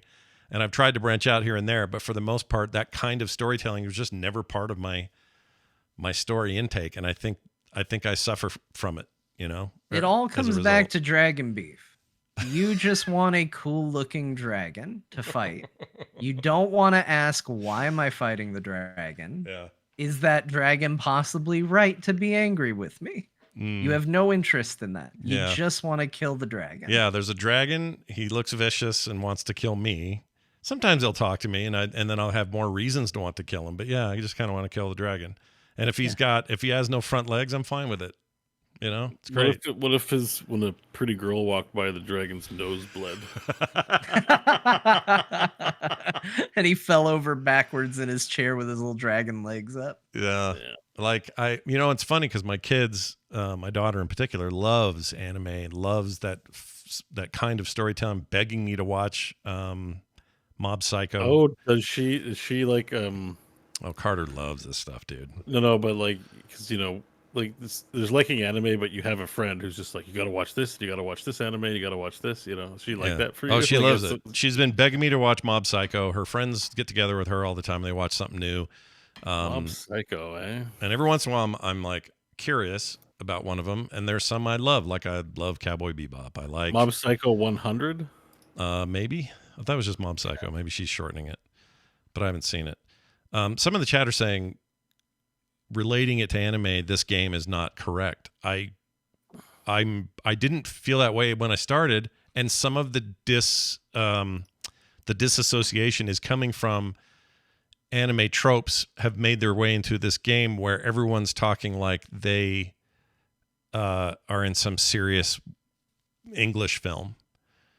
You know what I mean? So it's a little more discordant even. That's working against it for me. I actually kind of agree with chat, and this is the pet peeve. And like I said, Scott, I already talked to you. I reached out to you a couple days ago, right? And I said we got to do a bonus core or something about this. I don't think it's anime. I think it's only anime because it came from Japan, and it's not, and it's striking weird to you. Oh yeah, I'm definitely lumping it. I think you're like not connecting with the material and going, well, it must be anime, but I don't think it's anime.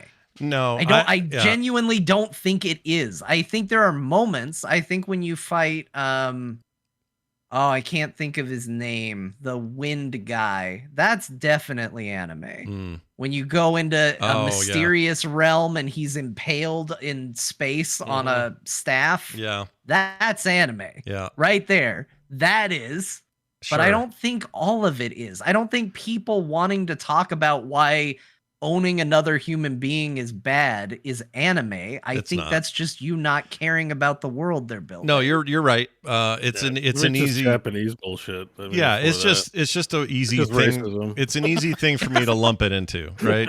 It's my catch-all. It's like, oh, if this has something I've seen in another thing, I'm gonna just say this is anime bullshit. I'll cop to that, absolutely. But I don't know how else to say it. It's like, by the way, Eastern story. I'll just say Eastern storytelling, modern storytelling doesn't work for me. I don't know if that's okay to say. If it's not okay to say, I don't think it's racist. No, it just doesn't land.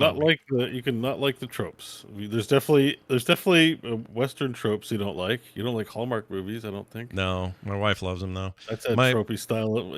That's Hallmark bullshit, right? Like my Tom Merritt is always saying, Scott, you got to check out this Korean drama that's on Netflix, and you can watch it you can do the dub or whatever. And I like Tom. I like his recommendations. I go watch it. I can't do them. I try. I think they're horrible. They're so bad to me, but he loves them. And the same could be said for, all kinds of things. I just can't do them. I don't know why. So it's a kind of storytelling that just doesn't land on me. But boy, are you just howdy. Tired of us being mad at you for having preferences at the end of the day? Well, no, I think it's a good conversation to have no matter what, because it's just, it's interesting how different things land on different people. But I've also seen a lot of this popping off in the community, and some of it gets really nasty. People are really people get kind of personal about the things they like, as I learned last week. As apparently I'm the most envious DM that can't acknowledge good work because I have other DMs. I don't think, like I think it makes for fun, like polarizing conversation. But like at the end of the day, I just if you don't have patience for something. Although you should really sit down with Carter and try Mob Psycho 100. I just watched the trailer for it. It looks kind of sick. It looks cool. Yeah. Yeah, Carter I think has pretty good taste in it. I'll do that. I make her watch stuff all the time. It looks like it's full of anime bullshit, but I think like the nuggets that are in there are probably worth whatever. Like there are people that probably that's it too, right? Yeah. There's probably people that love just on the surface of it, they love Bollywood movies. And then there are going to be people who feel that the way I feel about someone in the chat just said it about RRR, that Bollywood movie that made such a big splash last year. I know people who were like amped to see it, saw it, and went, "Ugh, I don't think this sort of thing's for me." But then I know there are people over there like, "Yeah, this is great." And it's very different culturally as far as film goes. So I think that's all this is, and I'm accepting. Watch I like think, new Star I think Trek the and only not get point. mad. Yeah. I think the only point I'm trying to make is just a clarification, because it's not only you that's doing it. And I don't want this to sound like ganging up on Scott. The reason I told Scott I wanted to have this conversation is because I hear it from a lot of people. I feel like if you explained the plot of Game of Thrones, but you didn't tell people that it was, if I came to you and I was like, man, I saw this crazy anime. This guy, he was a hero, great with a sword, never lost a duel. But he always wanted to be right, and he always wanted to do the right thing. And finally, his men turned on him and murdered him.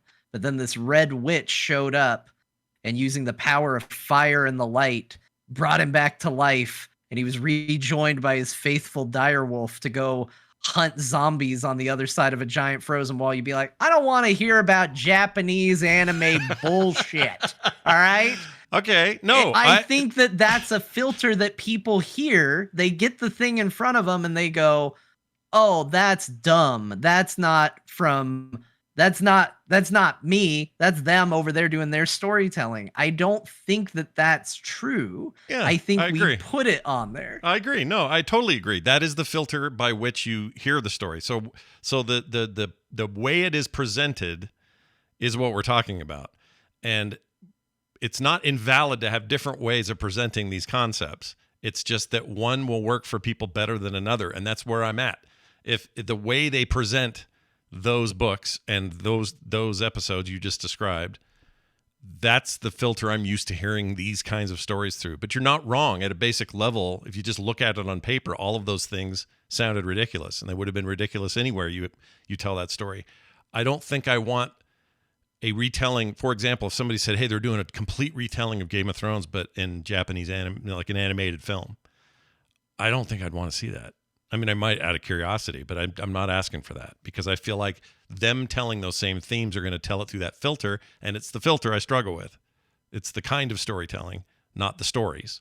So I believe you when you say there is a really in-depth, insane, cool story throughout, side quests and everything in here, that if it was told through this other filter that I'm quote unquote more comfortable with, I would probably like. I think you're right. I think you're dead right about it. Yeah. Like none of this, that's the funny thing about this. None of this is actually, I don't disagree with anything you've said.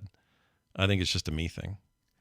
Well, and I don't think it's just you. Like you said, a lot of the reviewers have said side quests, slow moments really like bring it down. And it does. It's going to be, your mileage when you get to it.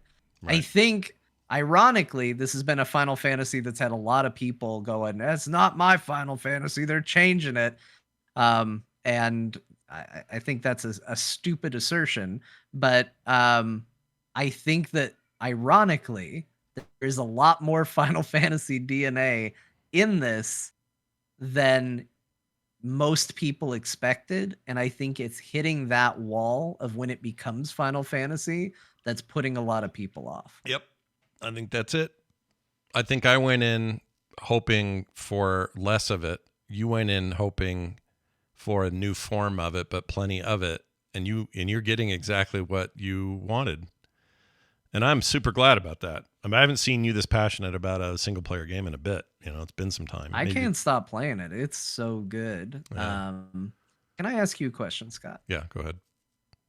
Did you replace Bo with an AI while we were talking about Final Fantasy? I'm not replaced by an AI. It is. I knew it. I thought it was video. I'm still here. What are you talking about? He's doing like speed when the bag moves in the train or in the bus, and they're trying to fool him into thinking somebody's still.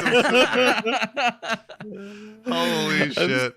I'm still here. That's amazing. No. So I bought a $1,000 camera. Well, I was on sale for $900, but I bought a new professional camera this week. Yeah.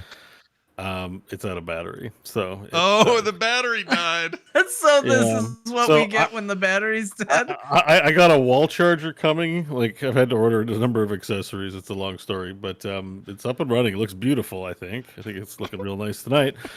And it was on the Betrayal of Krondor video. I used it, and I think people even commented. I didn't even say anything. So happy with the purchase. I'm learning all about photography, like aperture and shutter speed and ISO, what all that shit means.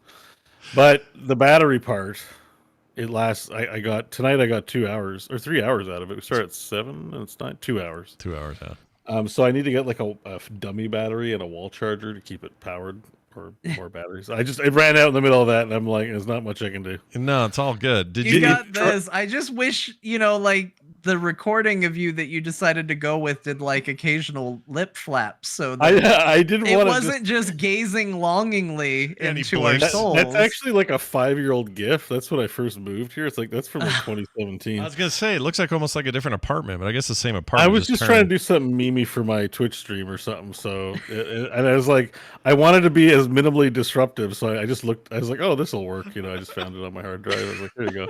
Like so that you guys can keep talking and I could just look patiently. Although I knew it was going to trigger chat because For a while, I thought it was you, and I'm like, what did he do? Did his? I It's a thought, loop- yeah, it's a I looping thought you GIF. switched to a different camera, and then you were just like trying to figure out settings or something. Yeah.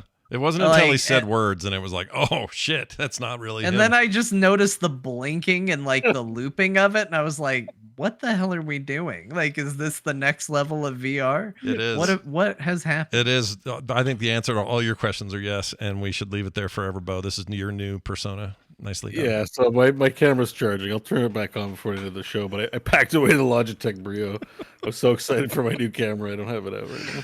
That is really I great. can probably plug it in. We need to go on break. We're due. I haven't talked about the other games yet, but I do need to. It's been 2 hours. I have to just stand up for a few minutes. You should do that. Do you want to do that now? We'll come You back. guys can you guys can keep going. Let's come back. You know what? We'll come back to D. We'll hold D4 till you get Or back. Bo, because he plays a lot of Diablo. Yeah, we'll talk about Diablo when he comes back. We can listen. Scott, you want to go on what you? Yeah, I'll go on to my stuff. We'll talk more about Bo or John's until Bo gets back, and then we'll. Do we have like Dear Martha or other stuff? Oh, yeah. Just because I know people would love the show to be 6 hours, but seriously considering time. No, it's totally fine. You should go take a pee, and I'll get right to Dave the Diver 1.0. Let's do that. All right. I'm excited to hear about this. Okay. Because I have heard nothing but good things about Dave the Diver since you introduced me to it. Yeah. I think I saw Danny O'Dwyer and No Clip are doing a documentary on it. Yeah, there's some talk of that. Yeah. They're huge fans, I guess. So they want to dig in and, see what's going on over there. But yeah, this game launched in early access. I talked about it a little incessantly when it first hit because I was super impressed with it. But it was this weird game where this little pudgy dude named Dave, that's who you are. You go out into the water and you dive in there and you find fish and you find shells and you find other debris and other cool things. And you bring them back up to the surface, sell some of it to the guy on your boat. It's a whole story about him, but we have to get into that. But eventually the goal is every night you go back to the sushi bar you're working for. And by working for, I just mean you get their fish. You don't actually run the restaurant. This guy does, who's amazing. He's like Samuel L. Jackson, but as a sushi chef. And you take fish back there, and they use that fish. And while you're there, it's like a Diner Dash kind of mini game that you have to fulfill. That's as good as any of those you've ever played. But it's not the main focus of the game. But it's quite fun to go back to the sushi bar, and you do that every day, and you try to make money, and then you spend that money on a better diving suit so you can go deeper next time, or a better what do you call a harpoon so you can get fish further away, or stronger fish and pull them back in or whatever. You eventually have a guy who you can call and upgrade your weapons or craft new weapons when you find enough research points to make new things. There's just a ton of systems in there, and it's presented all in a very easy to understand way, how it works and everything. It controls great, runs beautifully. It's a mix of 2D and 2.5D, and some of it's like crusty pixels. Some of it's like really pretty and not pixelated. Some of it looks like PlayStation 3 polygons in some places. It's just a weird mix of art styles. And the lower you get, the more story that opens up. There's this whole thing with these sea creatures that you can learn to talk to, but you got to build a translator and you got to go find the parts for it. And eventually you can go really low and you have a light that'll let you see in the dark. And there's weird fish down there, but those weird fish get you a lot of money at the sushi place. A whole bunch of other stuff. These characters will want photos of things, and so you're doing little side quests for them. If you run out of air, you die and you leave all your shit in the ocean. So that kind of sucks. You want to be careful. Some fish are harder to kill than others, so there's some challenge there. And that's kind of the loop. There is also a thing I never got to in the early access, which I'm very much looking forward to now that I've seen it. But eventually you have a farm and you kind of run your farm. Oh, really? I don't know what the concept is there, although I've seen video and it looks great. I think it probably plays a bit like the sushi bar does. It's a thing you'll do on the regular, but it's not the main game, but it's an important part of the game. And if they present it as well as they've presented all the other side stuff you do, I'm very excited about that. That was going to be my big question was what has changed for the 1.0 release of the game? So as I didn't look very closely at any notes other than one, which said you got a new app on. So your phone, when you're out in the water, you have a phone that you can bring up before you dive, and the phone has a bunch of apps on it, and the apps vary. One of them's like an Instagram type app, and you go in there and you like photos that people took at the sushi bar last night, and that gets you points, and they're good because you can use it towards stuff. But there's a bunch of other apps on there as well. One is just like a codex of all the fish you've caught, and the other one's like recipes and, all this kind of stuff. Some of them aren't unlocked yet. Like there's mini games, but I don't know what they are yet. I haven't unlocked it. But when I launched the game, 1.0 came with a new app, and the new app was one that tracked like in-depth money tracking of how you're doing. Basically, here's your profit, here are your costs. It's kind of boring, but actually quite useful. But I know that was new. That was never in the early access. Beyond that, I couldn't tell you. Other than, maybe they've said it somewhere. I just need to read it. But I'm discovering stuff on my own that I just find delightful. Every once in a while, I'll find something weird, and he'll pause and go, well, "This is weird. I wonder who needs this." And you get up top, and it opens like a whole new storyline. The ocean itself is sometimes the same and sometimes procedurally different. And I think it's story gated that way. I'm a little fuzzy on this because I'm not 100% sure how that part works. So if you were hoping it was like a Diablo dungeon where it's always different every time you go in, that's true sometimes and not true sometimes. And again, I'm not totally sure how that functions. You also find upgrades while you're underwater. Like you'll find a weapon upgrade and you can apply it while you're in there. And now suddenly you've got a level 2 harpoon and you're pulling in way bigger fish that are going to net you more money. You can upgrade weapons in the same way. You can find mines. There's like these scooter things that'll let you like go really fast underwater for a short amount of time.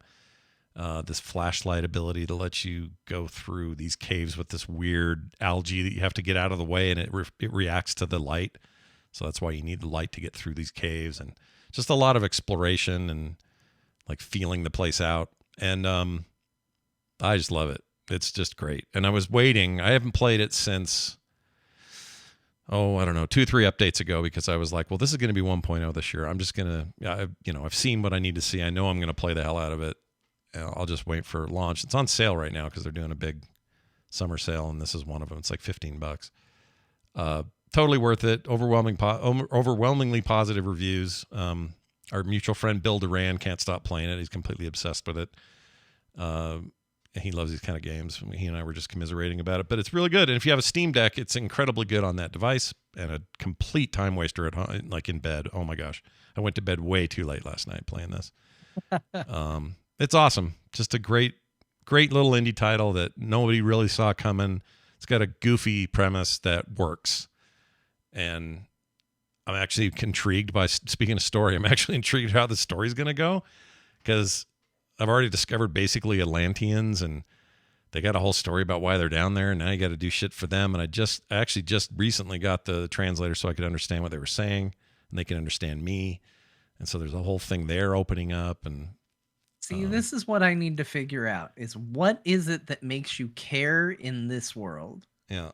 but not care in another world. I don't know. It's a me thing. It must be because you say it and I'm intrigued. Like, Yeah. that sounds cool to me, but for the exact same reasons that I'm intrigued by that stuff in something else. Right.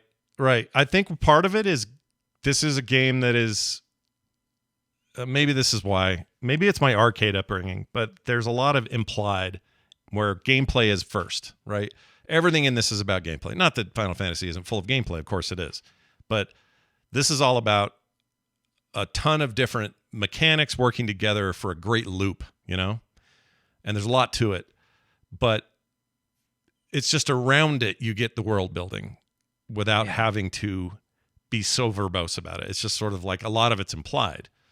And a lot of it is read to you and written as well, but it's short and it's brief and it's like just gives you an idea of something and you're like, "Oh, wow, that's kind of cool." And then my imagination takes over. It's a little bit, people always say, why am I so obsessed with Mad Max Fury Road? And I think the answer is my favorite world building is in that game, that movie, but it doesn't overtly world build. It just shows me a thing or calls something, or I see somebody who's got a certain name and I fill it all in. You know, I hear about the bullet farmer and I immediately intuit. It's like, oh my gosh, the bullet farmer. He's got there's a whole farm where they just make bullets for this world. Right. Gastown. Someone controls Gastown. Gastown is just all about hoarding the gas. I can't even imagine. Actually, I can't imagine just how deep that goes. So I just world build on top of that in my own head. And I like games that get me there, that make me think that stuff, and it's not just all presented. I like curated storytelling, but in games, for some reason, I think I'm more drawn to the ones where implications mean I just have to like lock in and make it up myself a little bit. Not entirely. It doesn't always work either. I think it's a skill for these games to pull that off. And I think Dave the Diver does a real damn good job of it. As silly as the premise is, I think it's very good, and it's cheap. It's $15 and awesome. And those reviews are deserved. I'm really glad it's getting the praise it's getting because it's awesome. I also played a game that came out in 2003, I think, 4 maybe. I'm playing. Yeah. So I started Fire Emblem on my desktop maybe a year ago, and then we got these Ambernicks, and I was like, oh, can I move my save over? And sure enough, I could. I had to manually do it, but I moved my save over from Fire Emblem for the GBA, Game Boy Advance version, moved that to my Ambernick with its save, and now I picked it up where I was before. And man, say what you want about the history of that series. There's all good things to say about it. 3DS game in particular was so good. But the original Fire Emblem on the Game Boy Advance, the one released in North America, is so good. The tactical gameplay is great. The turn-based stuff's great. I think the story's great. It's laced with, again, we're in goofy.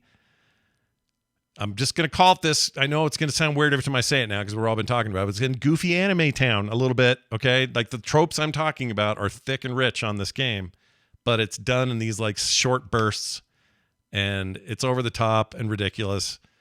And then when they get to the combat, I just think that combat is so fun. And I love critting. Critting in that game is like this. It's like it being in Vegas. It's like I never know if I'm going to crit.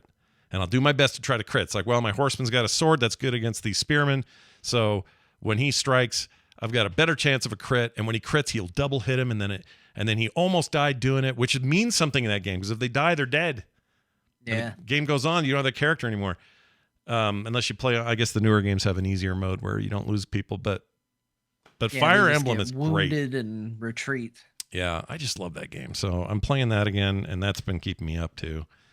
Fire Emblem has I think, I don't know, maybe it's not underrated. It's not like I ever checked, but I love the UI and the look of Fire Emblem games. Mm-hmm. There's something so appealing to the combat layout screen and how damage is reflected and shown and the animations behind it and all of that. Mm-hmm. Like, there's something so satisfying, and it's been universally true for every game of the series that I've played. Like, it's just crazy. Yeah. It deserves a lot of credit for that. I agree. Yeah.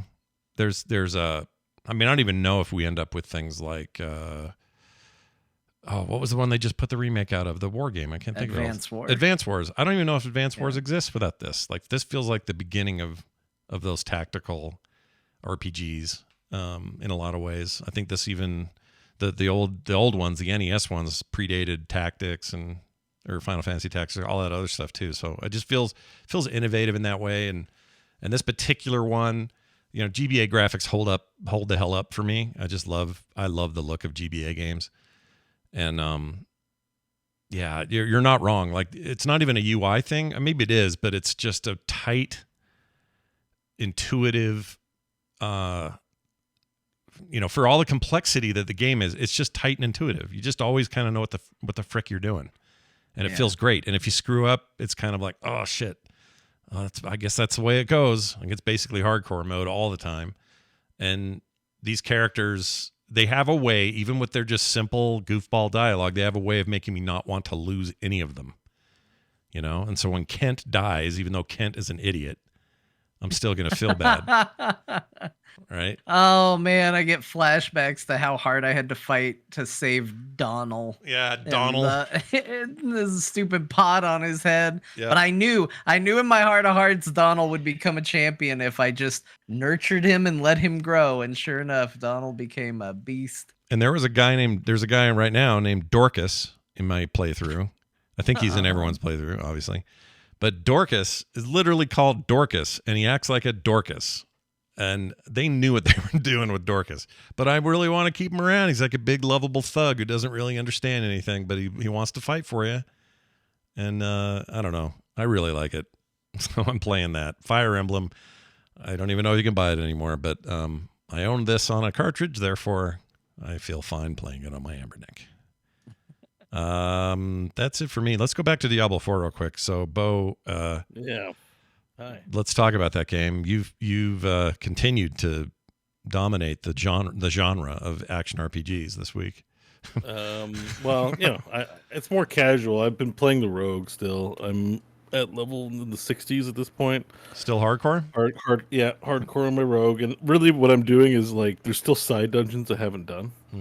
Game's been out for how long? I've already got a level 100, and there's just still content I haven't seen. So I'm kind of being completionist about getting those things done. So I'm not really doing. I haven't really experienced. There's been XP buffs in the Nightmare dungeons. So now when you get to endgame, the actual it's actually profitable experience wise. They tripled the XP in Nightmare dungeons. So it's the best thing to do at this point. If you're like in endgame trying to race for XP, and then Hellfire, apparently the chests and the Hellfire Tides have also had their XP massively boosted. So rather than, grinding out normal dungeons and doing weird relog bugs now, like, the optimal thing to do is the thing they set forth so far. And, we're in preseason, so the range on what we could expect for seasons, I feel like I'm not expecting what Diablo 3 did for seasons, which was just like, at first, more of the same with tiny little remix. Like, I said this last week, but I'm expecting decent sized enticement to bring people into play. Like, get a feeling of FOMO that you're not playing in the season. So hopefully they nail it. I thought we got details, but that was for Diablo Immortal. I kind of got debated on that one. Oh, right. There was new story. I saw new storyline, new quest line, new items, and I was like, oh shit. And I was like, no, Diablo Immortal account, frick. That happened to me too. I was looking at Twitter and I saw something along the line. Diablo 4 came out, and I saw the Diablo account post it, and I thought, man, this should be illegal, talking about Diablo Immortal while everybody's hyped about Diablo 4. Yes, Go make your own Twitter account. You shouldn't be allowed to talk about that game it almost now anymore. It almost feels like you're looking at like when you see a parody account for the president or something and you take it as gospel because you see the name and it's verified. I do that with the Diablo Immortal account. I'll see it and go, oh, shit. There's stuff to say about. Oh wait, wrong one. This is like some chud account, even though it's real, But yeah, that's a bummer. But I agree with you. I think they, whether they will or not, I think they need seasons to be enticing in that way, right? Especially for people like John, where he's not falling off. That's why I think our frame of reference for seasons is Diablo 3, and if that's the case, it's really not.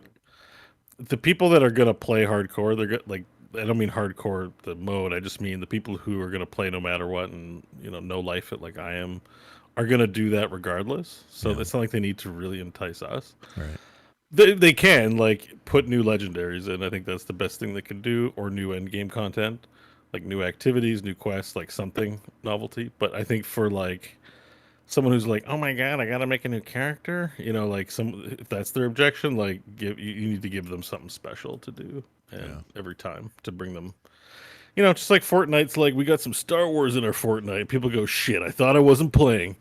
But the Mandalorian's in the damn game, so let's go. Like, they need to be on that level. Yeah. If they're gonna be successful. I'm not expecting it, but I am. Like they have to do that. Like it would seem like oof. It would to me it would tell the story like they just barely got the game out the door. Yeah. So seasons are gonna be simple. But if they really plan this thing from the jump to be like as good as seasons can be, I'm expecting a good announcement. I would like some any day. I'd like Any some day. additional story, deep dive story, or even light story from all the swamp people. I think the Diablo Immortal nailed it. That's why I got excited by it. It's like new zone, new quest line, like new activities, new legendaries. I mean, that should be what's on the marquee for Diablo 4. And people go, well, I thought I wasn't gonna play, but there's a whole new zone. Does that sound good to you, John? Like, I mean, obviously we're making some of this up because they haven't said, but would that you'd feel better about this end game business we talked about? It would earlier? help. I mean, I think the story needs to be like, if they're gonna do big chunks of story content, I do think that I need to be able to log in on the rogue that I've already made and play that story content. I think if it's you have to start completely over and then at the end there's going to be more, I don't think that's well designed, and I don't think that would get me to do it. But I mean, that is the stuff that I would like to see. I think there needs to be some fundamental changes to the game. So I'm maybe less excited about like what are you going to add? Like Hell Tides. I think I think Hell Tides are a cool concept and extremely poorly executed. I think they're incredibly boring, and need to be brought up and made more exciting. I think that my biggest thing is I bounced off of Diablo 4's endgame because I just kind of hit this weird lull where for the equipment that's dropping for me, I'm, as optimal as I'm interested in being. Like I could I have better gear? Yes. Am I interested enough to go chase it? No. I'm not at max level. I haven't played post XP buff, so this complaint might be out the window already, but leveling is slow enough to where I don't feel compelled to keep chasing it. And I'm sitting there going, well, what am I chasing right now? I have, with the exception of the insanely low drop rate items, because there are a couple of like ultra rare items in Diablo 4. Like, and when I say ultra rare, I mean you probably won't see one. Like, not it's gonna be hard to get. You probably won't see one unless they adjust the drop rate at some point, which they might. But feels like something I could go back to. Why chase that? If it's that rare, it might as well not be in the game. Yes, I could be the person that gets it. Someone's gonna get it, right? Yeah. But it's the same mentality as like the Lord of the Rings magic deck, where it's like there's only one of the one ring. Like someone's gonna get it. Yeah. But should that matter to anybody else? Like you could be it, but. You're basically you're describing uniques. people who buy lottery tickets every morning on their way to work and keep hoping that they're going to get it. You're talking about the rare uniques. Yeah. Because one of the things they do in Diablo 3 that they've done forever, that I assume is also going to happen in Diablo 4, is seasonal content has higher drop rates than mainline content. Yeah, so and I mean that stuff could be cool too. I just, for me, I hit this point where I didn't know what I was chasing anymore. I wasn't interested in leveling. I didn't find the gear I was upgrading interesting. I had kind of found comfort in the build that I had. Wasn't looking to play anymore with it. And I was logging in and I was like, all right, well, there's a Hell Tide. I got to do that. Okay, now I got that done. Now I'll go make the tree happy. Okay, I got that No, done. And then all of a sudden I realized I was just doing like it felt like WoW chores again. yeah, And I was there's like, no "Oh, yuck. I don't like this." reaching level cap should not be a goal for most people in this game. Like just like in Diablo 2, like reaching level cap in Diablo 2 is a slog, or it's a slog, and it's something you decide you're gonna do because you have that syndrome. Like I don't think it's like wow, everyone wants to hit 60 do end game, right? That's not it's not everyone wants to hit 100 and do end game. Like you are an end game, so just get off the ride whenever you're done with it. Yeah. Right, and that's what happened, because I mean that ultimately is the truth. Is I was like, well, why am I doing this? Right. And Because it's you just know, Paragon. Like you just the you answer get a is Paragon I'm node. not Like interested in it. Yeah, like it's very incremental, like gains and stuff like that. Like items, like you're not supposed to. It's normal.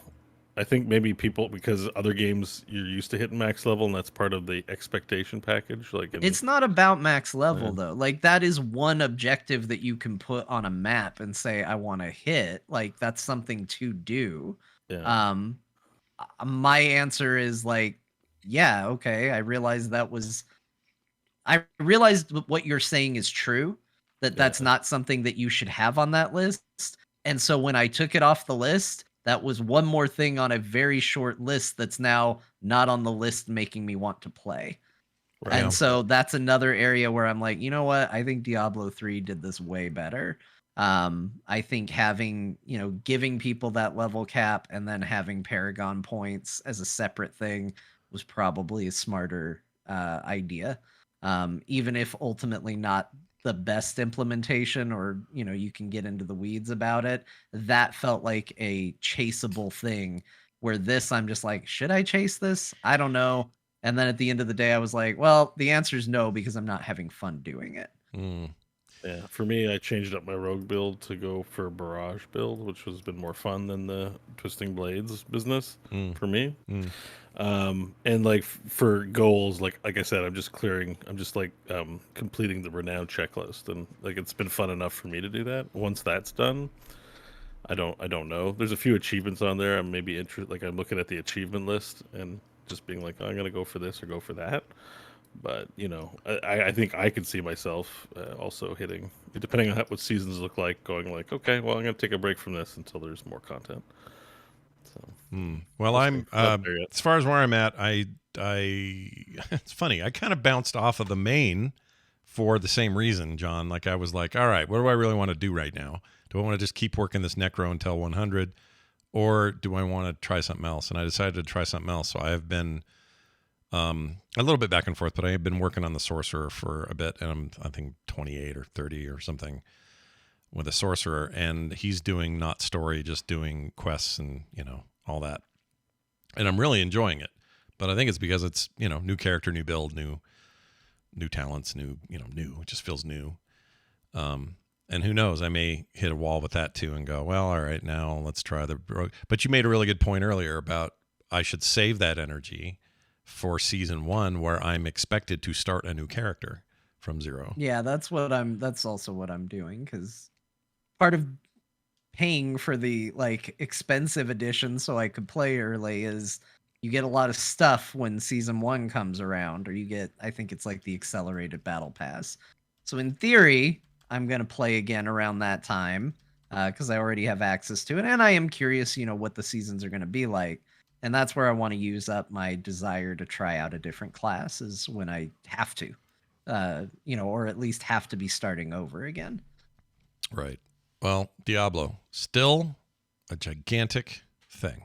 And hopefully they'll start tweaking it in those ways. I don't disagree with the reasons you bounced. I think they're probably aware of this pacing. It's not a pacing problem, but they've just, the rewards need to be better. It needs to feel better at those levels. They have to be aware of it. This patch feels like it's trying to address it. They're going to build towards it. And this was in the pre-show, so I do want to just say it again, though, for people that might not have heard it. Oh, right, yeah. I don't think it is fair to compare Diablo 4 that came out, a couple weeks ago? Like, you can't compare that to a game that has been out for years, has had refinement and an expansion, and go, well, Diablo 3 is just better. Like, it's not apples to apples, that comparison. Like, yes, they're both called Diablo, but like, I wouldn't say that Diablo 3 at launch was perfect by any means. If we were comparing these two games by the metric of where they were a couple weeks in, there's nothing to worry about. But it is where I'm at with the game. Like, I'm not playing it and I don't have an interest in playing it because I think that some stuff needs to be done before I'm interested in diving deep back into it. Yeah, and thankfully 2023 is a year with so many amazing games to play. It's not like you're having trouble filling it. Like there's other shit to do. John has 16 reasons why he's got other stuff to do. At least that many. All right. Let's see what else. Let's talk about your Next Fest demos. Did you have standouts this year? You did this last year. How do you feel? I didn't get to play as many as I would have liked. I was a little slow in getting to it. Like you just said, a lot of games came out that were vying for my attention, and this couldn't have happened at a worse point. It's like I'm still kind of riding the wave of Diablo 4. Final Fantasy 16 is just coming out. The last thing I want to do is go, well, instead of any of that, let me go play some demos. But I tried to make time, and unfortunately I picked the wrong time because a lot of the demos I had downloaded were now just like, go to the store, because they had pulled the demo. The demo was only available during the window for Steam Next Fest. So I didn't get to play as much as I wanted, but I do have 3 games that I played that were a part of this that I do want to talk about. And I'm not going to talk about them in the order that I wrote them. So the first one I want to talk about is Choo Choo Survivor. Oh. Now, this game actually just came out, which I think is actually maybe a little unfortunate because the thing that was a takeaway for me from Choo Choo Survivor was a very cool idea and concept that needed some work.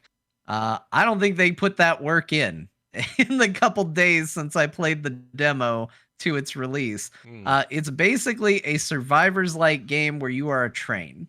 Okay. And the idea is pretty simple. You're a train, you're going down a track, and you're shooting stuff out of the train to a bunch of zombies that are approaching the train. You got a little light that sucks items into the train for your growth.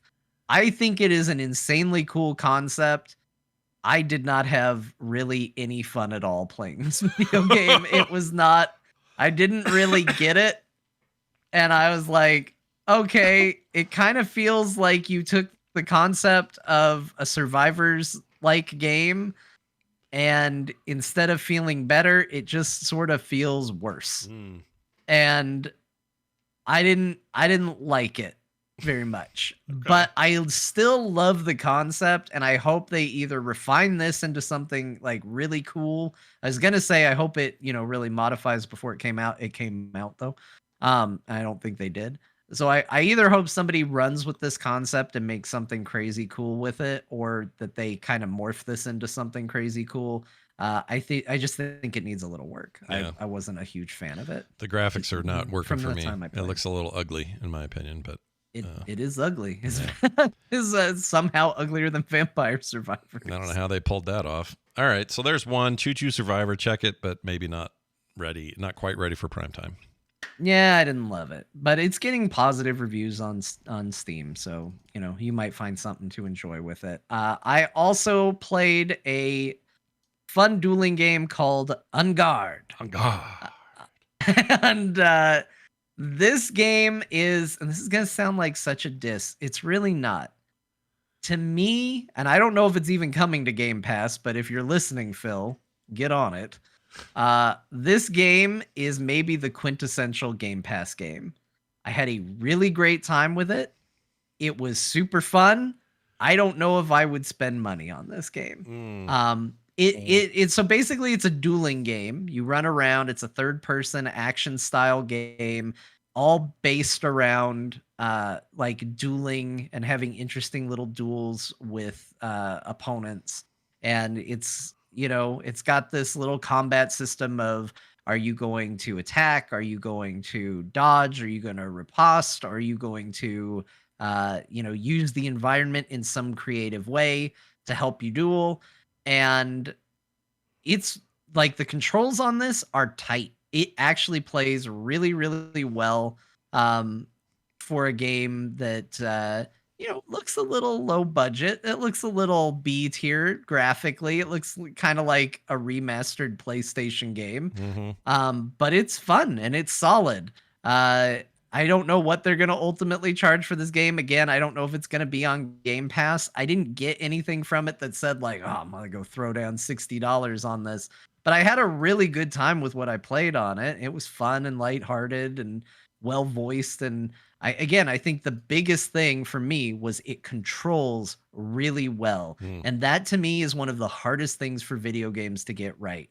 Like you can play like the best graphics, best score, best dialogue, action game or adventure game, and if the controls are off, it suddenly just drops to almost unplayable. Yeah. Controls were really tight, felt really good, and I had a lot of fun with it. It was just fun. It was just a fun game. It does look like be a great candidate for Game Pass.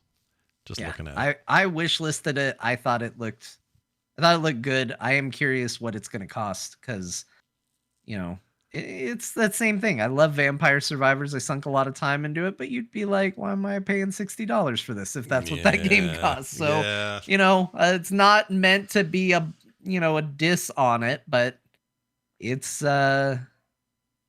is a question for me. Did you guys know? I assume you guys know. You probably saw work on it in our Discord, but somebody in our community is making a Survivors like with the core crew and like Frog Pants stuff.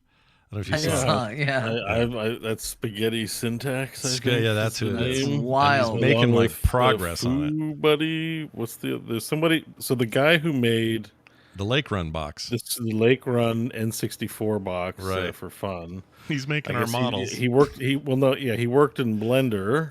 Oh, I guess he is. And made a nice thing, and then Spaghetti Syntax is like, "Can you send me those files? I want to do something." And I mean, we're just seeing it's in the core Discord or the Frog Pants Discord into the core section. I just see pictures. I think cracked out speed. What do we call her? Grandma. Speedy Grandma. Game or one that tells us our fast grandma. Fast grandma. Yeah, I see like a T-posing fast grandma. I don't know what's going on. I see some, I definitely see some animation nodes happening. I think it looks like Unity. I don't know, but some work is being done.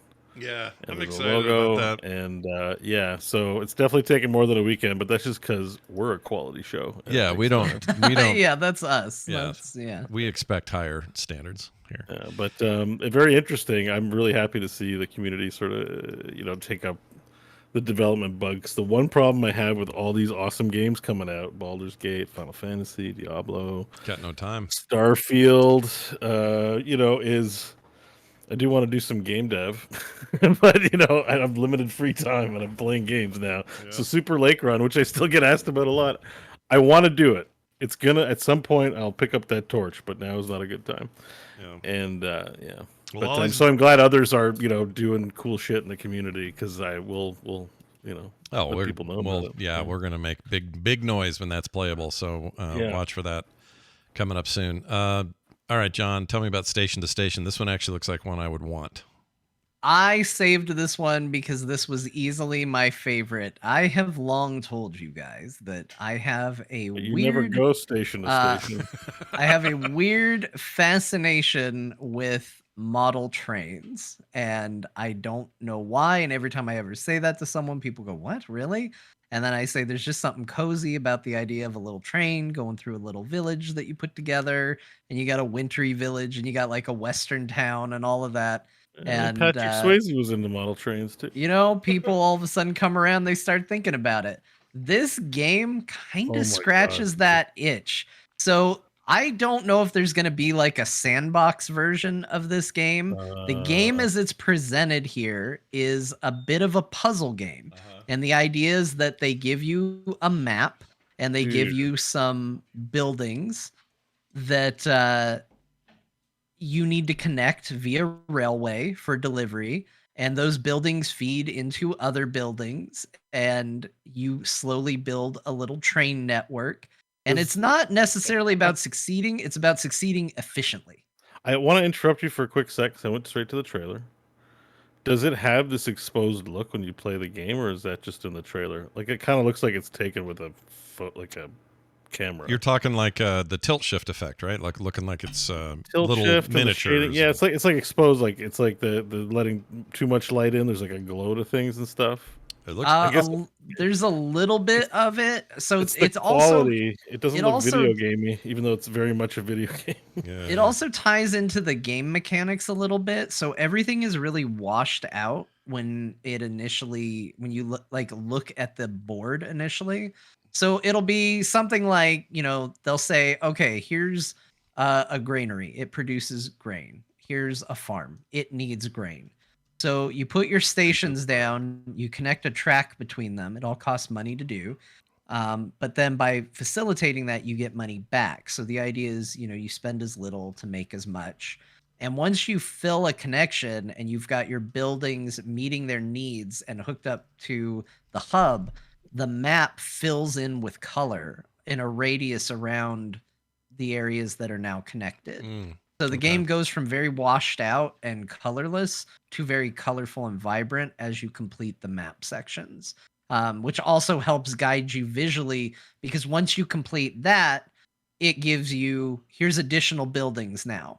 And it kind of complicates it. It's like, okay, well, now there's a building up on the hill that needs to feed down into here, but I don't want to spend too much money, and creating bridges is expensive.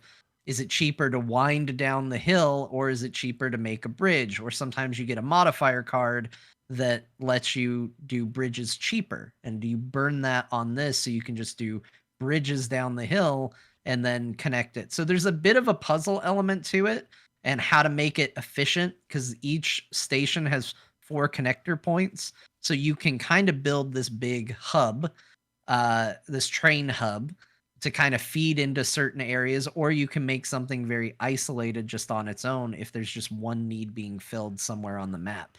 So it's this kind of weird evolving puzzle game as you play it, but it's very chill, it's very relaxed, and it looks like they might do some sort of sandbox mode with it, that'd be which is great. what I would really want, because I love the look of the game. Yeah, same. It has a very cozy look to it that I just want to get in there and be like, just let me build a town and connect a train around it. Yeah. So big time.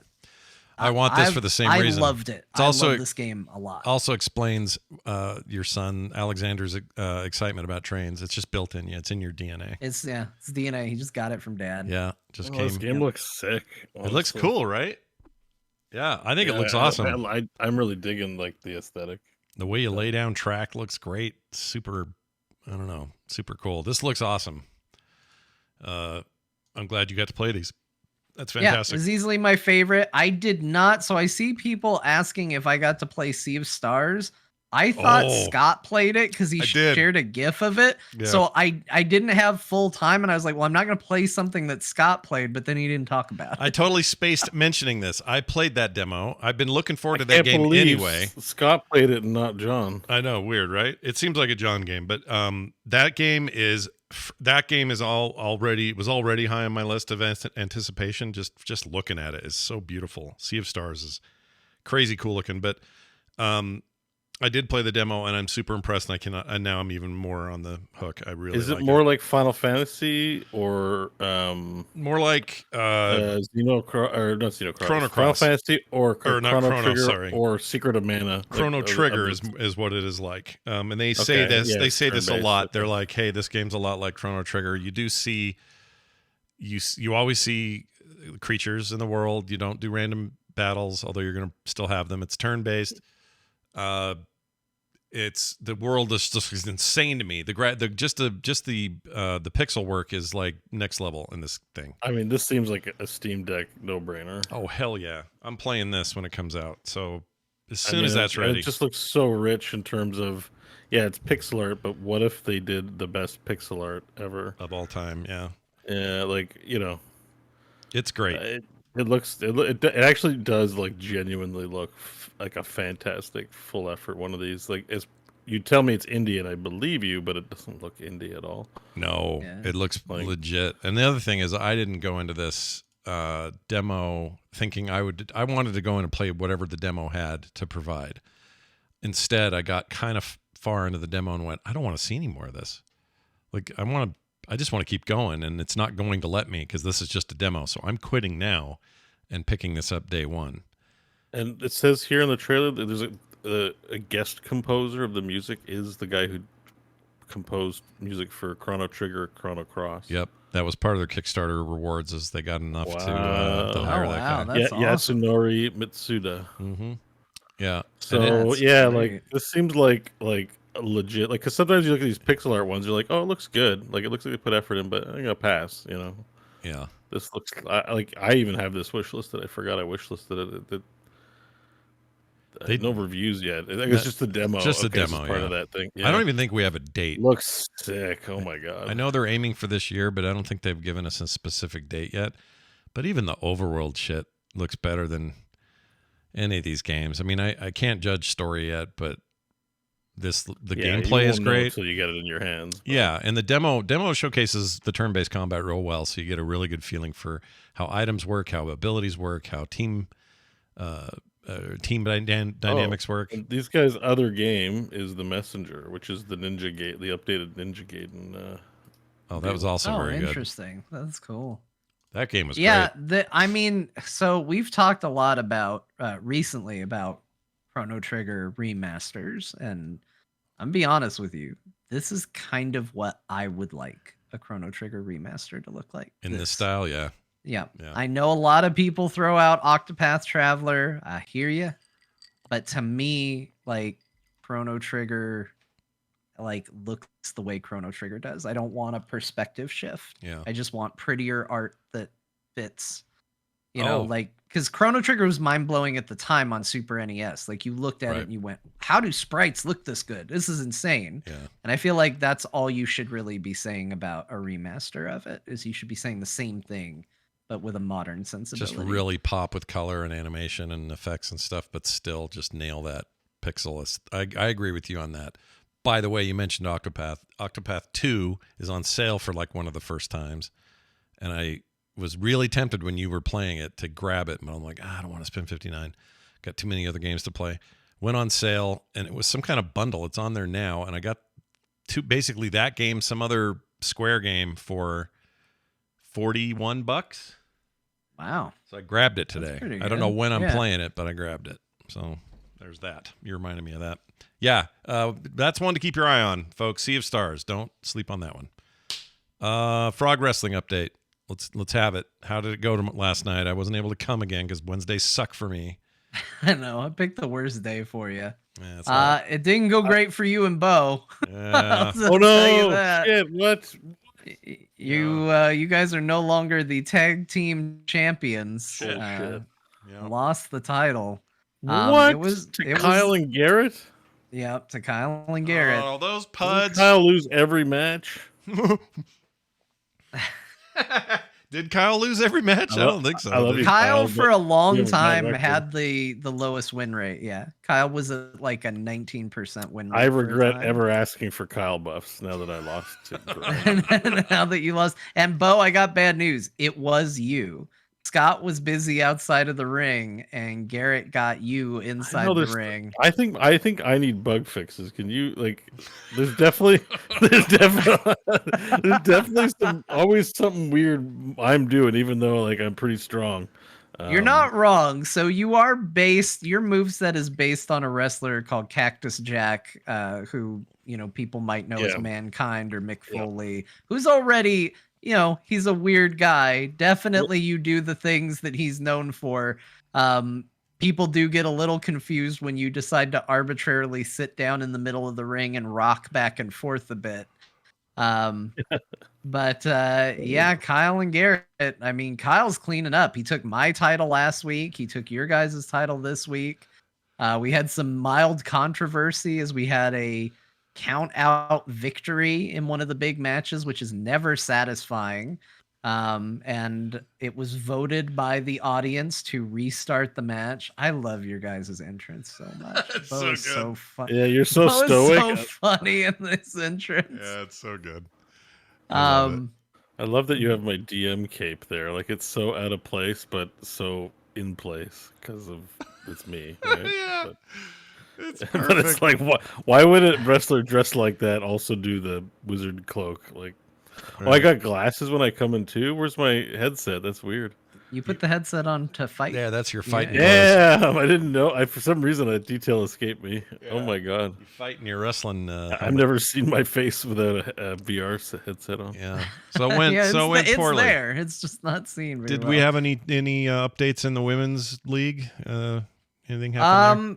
Well, I mean, the other big matches were Martha and I had to win, or we were going to be kicked out of core. That was an ultimatum you gave us, Scott. Oh shit! Because you said core was for winners, despite the fact that you would then go on to lose. I'm such a prick in this world. My wrestlers. You said core was for winners, and so we had to defeat Monica and Tanner in a mixed tag team match. Or we were going to get kicked out, and that's the match that ended in controversy with a count out. Yeah. And got restarted, and then we won. So we're gonna have to figure out how you feel about that, because there's a lot of technicalities.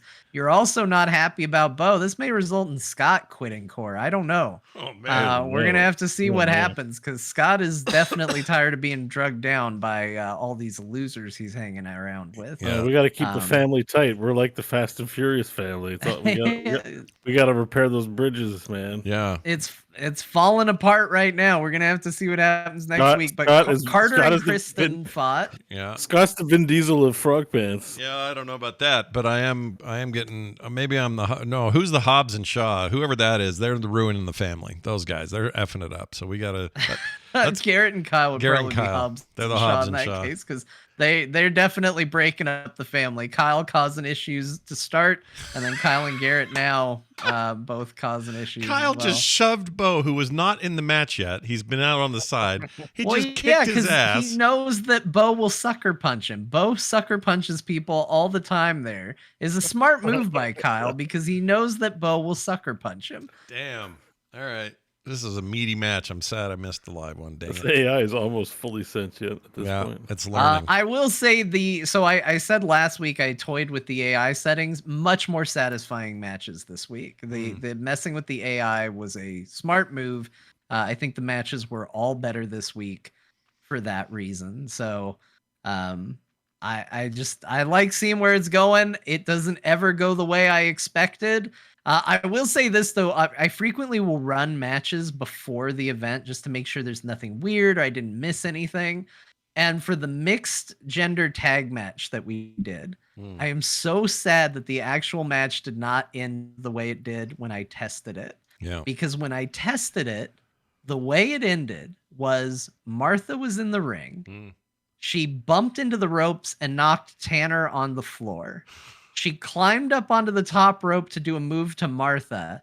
Tanner climbed up on the ropes and punched Martha in the head, which immediately got them disqualified, because the game does not allow mixed gender wrestling directly. So the way mixed gender matches work in this game is if the guys are in the ring and one of the guys tags the woman in the ring, then the other woman has to come in the ring. Oh, that's just the rules. The game forces it. Yeah. I didn't think they allowed them to interact at all, but Tanner hauled off and punched Martha in the damn head, and the match just ended. The ref was like, nope, and they didn't have any audio for it.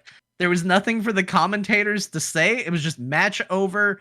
Cord declared the victor, and I was like, oh shit, that is crazy. Yeah. And the story that would have come out of that would have been insanely good. But it's not what happened on the live show. So I never knew Tanner. He didn't yeah, jeez, Tanner. Mean. It's just real mean. Which is usually so generous. Yeah, which is funny as hell. He's one of the kindest, sweetest human beings I've ever known in my life. Him punching a girl's never gonna happen. It's different in the ring, though, I guess. Yeah, yeah, it's brutal in the ring. Yeah. What's it's just fun. In there. It's so great, dude. I love it. Tanner's also such a good sport. He shows up, if not live every week since I added him. He always watches the VOD. He's one of the most, he gave me no direction on his outfit. I gave him the dorky Mod Syndicate outfit, which is kind of cool, but kind of dorky. And he's just like, I love it so much. It's so good. And he's just so happy about it. And it's so nice. It's just not like Monica, who complains about her pants every right, week. Her damn I even pants. changed them this week, and she's like, "Your pants are worse." She is never going to be happy with the pants. That's just. I think she will. I changed them again today. I changed all the Mod Syndicate outfits today. I think we're finally gonna have a happy Monica. That's what I Okay. think. All right. I think I finally compromised. Listen, you don't see me complain about my little onesie teddy thing or whatever. Bo, you your call it. costume can never change. People I know, love I it know, too but much. would it be what I choose? No, but I appreciate John's vision. Yeah. So that's but everyone's got it. Everyone just got to trust in John's vision. Yep. Wait a minute. You wouldn't choose a like one shoulder exposed onesie with the Canadian flag on your butt? I mean, and a I VR don't know. headset? It's hard to say now because it's iconic and it's been a while that we've done it. But yeah, when you first showed it, I was like, I don't know, that looks a little goofy. But I just let it happen. You're just like, I trust the artist. Yeah. Let the artist have his way. express his art. That's He right. picked it for a reason. Maybe I'm wrong, and it turns out I was. So, No. no complaints. Nailed it per It's usual. like Jorts and Scott, man. Yep. They're together forever, whether I like it or Exactly. not. Scott didn't like the jorts either. Don't wear jorts, Scott. They make you evil. That's what I've heard. They make you a real prick is in the that wrestling what it world. is? Yeah. Maybe that's what we do. Maybe when you become a good guy eventually, I'm sure it'll happen one day. Yeah. You'll get humbled. Yeah. And Do we know anyone else who wears jorts? Oh, what the hell is that? when we do,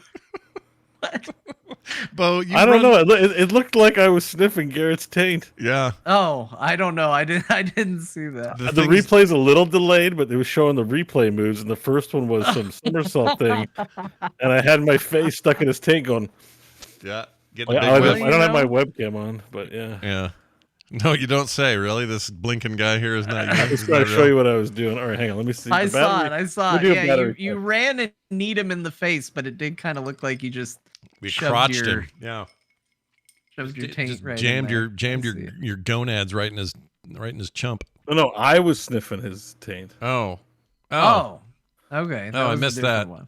I thought Garrett was That's doing why, it. that's why having the camera on would have really helped here. All right, that's your update, everybody. Hello, On, and oh, we're there, back. Bo, he's Bo's charged. back. Look at that. Just Look in at that. time for what Camera. he played. This camera is so high quality. I don't know if it's coming through Zoom or not, but man. Oh, it's funny to can see your beard has gotten saltier and pepper. Yeah, I gotta start dyeing it, dude. It's so white. Like comparing the two, you're just like, that's like, like look, at least there's some brown in there. How much time was that? No, A year? that's like 2017. Oh, it's been a bit then. Yeah, It's been a bit, man. And mine has gotten yeah. white too during that Way time. more white. Like- So when I send you selfies for the core daily, and I look at the thumbnail, it's just a bunch of. There's just like this white lint, like because it's all it's a thumbnail, right? So I just see this big patch of white, and I'm like, no. Yeah, that's Anyways. great, dude. No, I'm going like this Oh in yeah, his taint. that's what you want. Ew, You try and make the smell go in, so you. Yeah, you'll waft it. it's making it. It looked like I was kind of doing like the, I don't know, trying to. I don't want to speak for John, but it's grossing me out watching you do that. It's just gross. Well, pretend it's I'm smelling his cheddar crisps. Oh, okay. His cheddar crisps, or no, What what's is it it? called? Cheddar- Cheese crisp. Cheese crisps. John, Cheese but crisp. John did a cooking video. Everybody, you got to go see it. Yeah, it's the I hottest thing sort on of the did. internet, I by the finally way. uploaded a cooking video that I made months and months ago. Oh, it's I old. was like, I don't want to put this on YouTube. It's so bad. It's got such a long, and people loved it. So I guess I have to make more cooking videos now. And at least now I can try and make them at least somewhat professional without like a 10-minute intro of my shaky hand holding a camera, just vamping to buy time. It made Kim mad because she's always saying, "Hey, we should film cooking stuff," and I'm like, "Oh, we'll get around to it. We'll do something sometime for the YouTube channel." I never do it, and then she sees that you had this up there, and said, "John has a baby, and he figured out a way to do a cooking video." I said, "All right, we'll do a cooking video."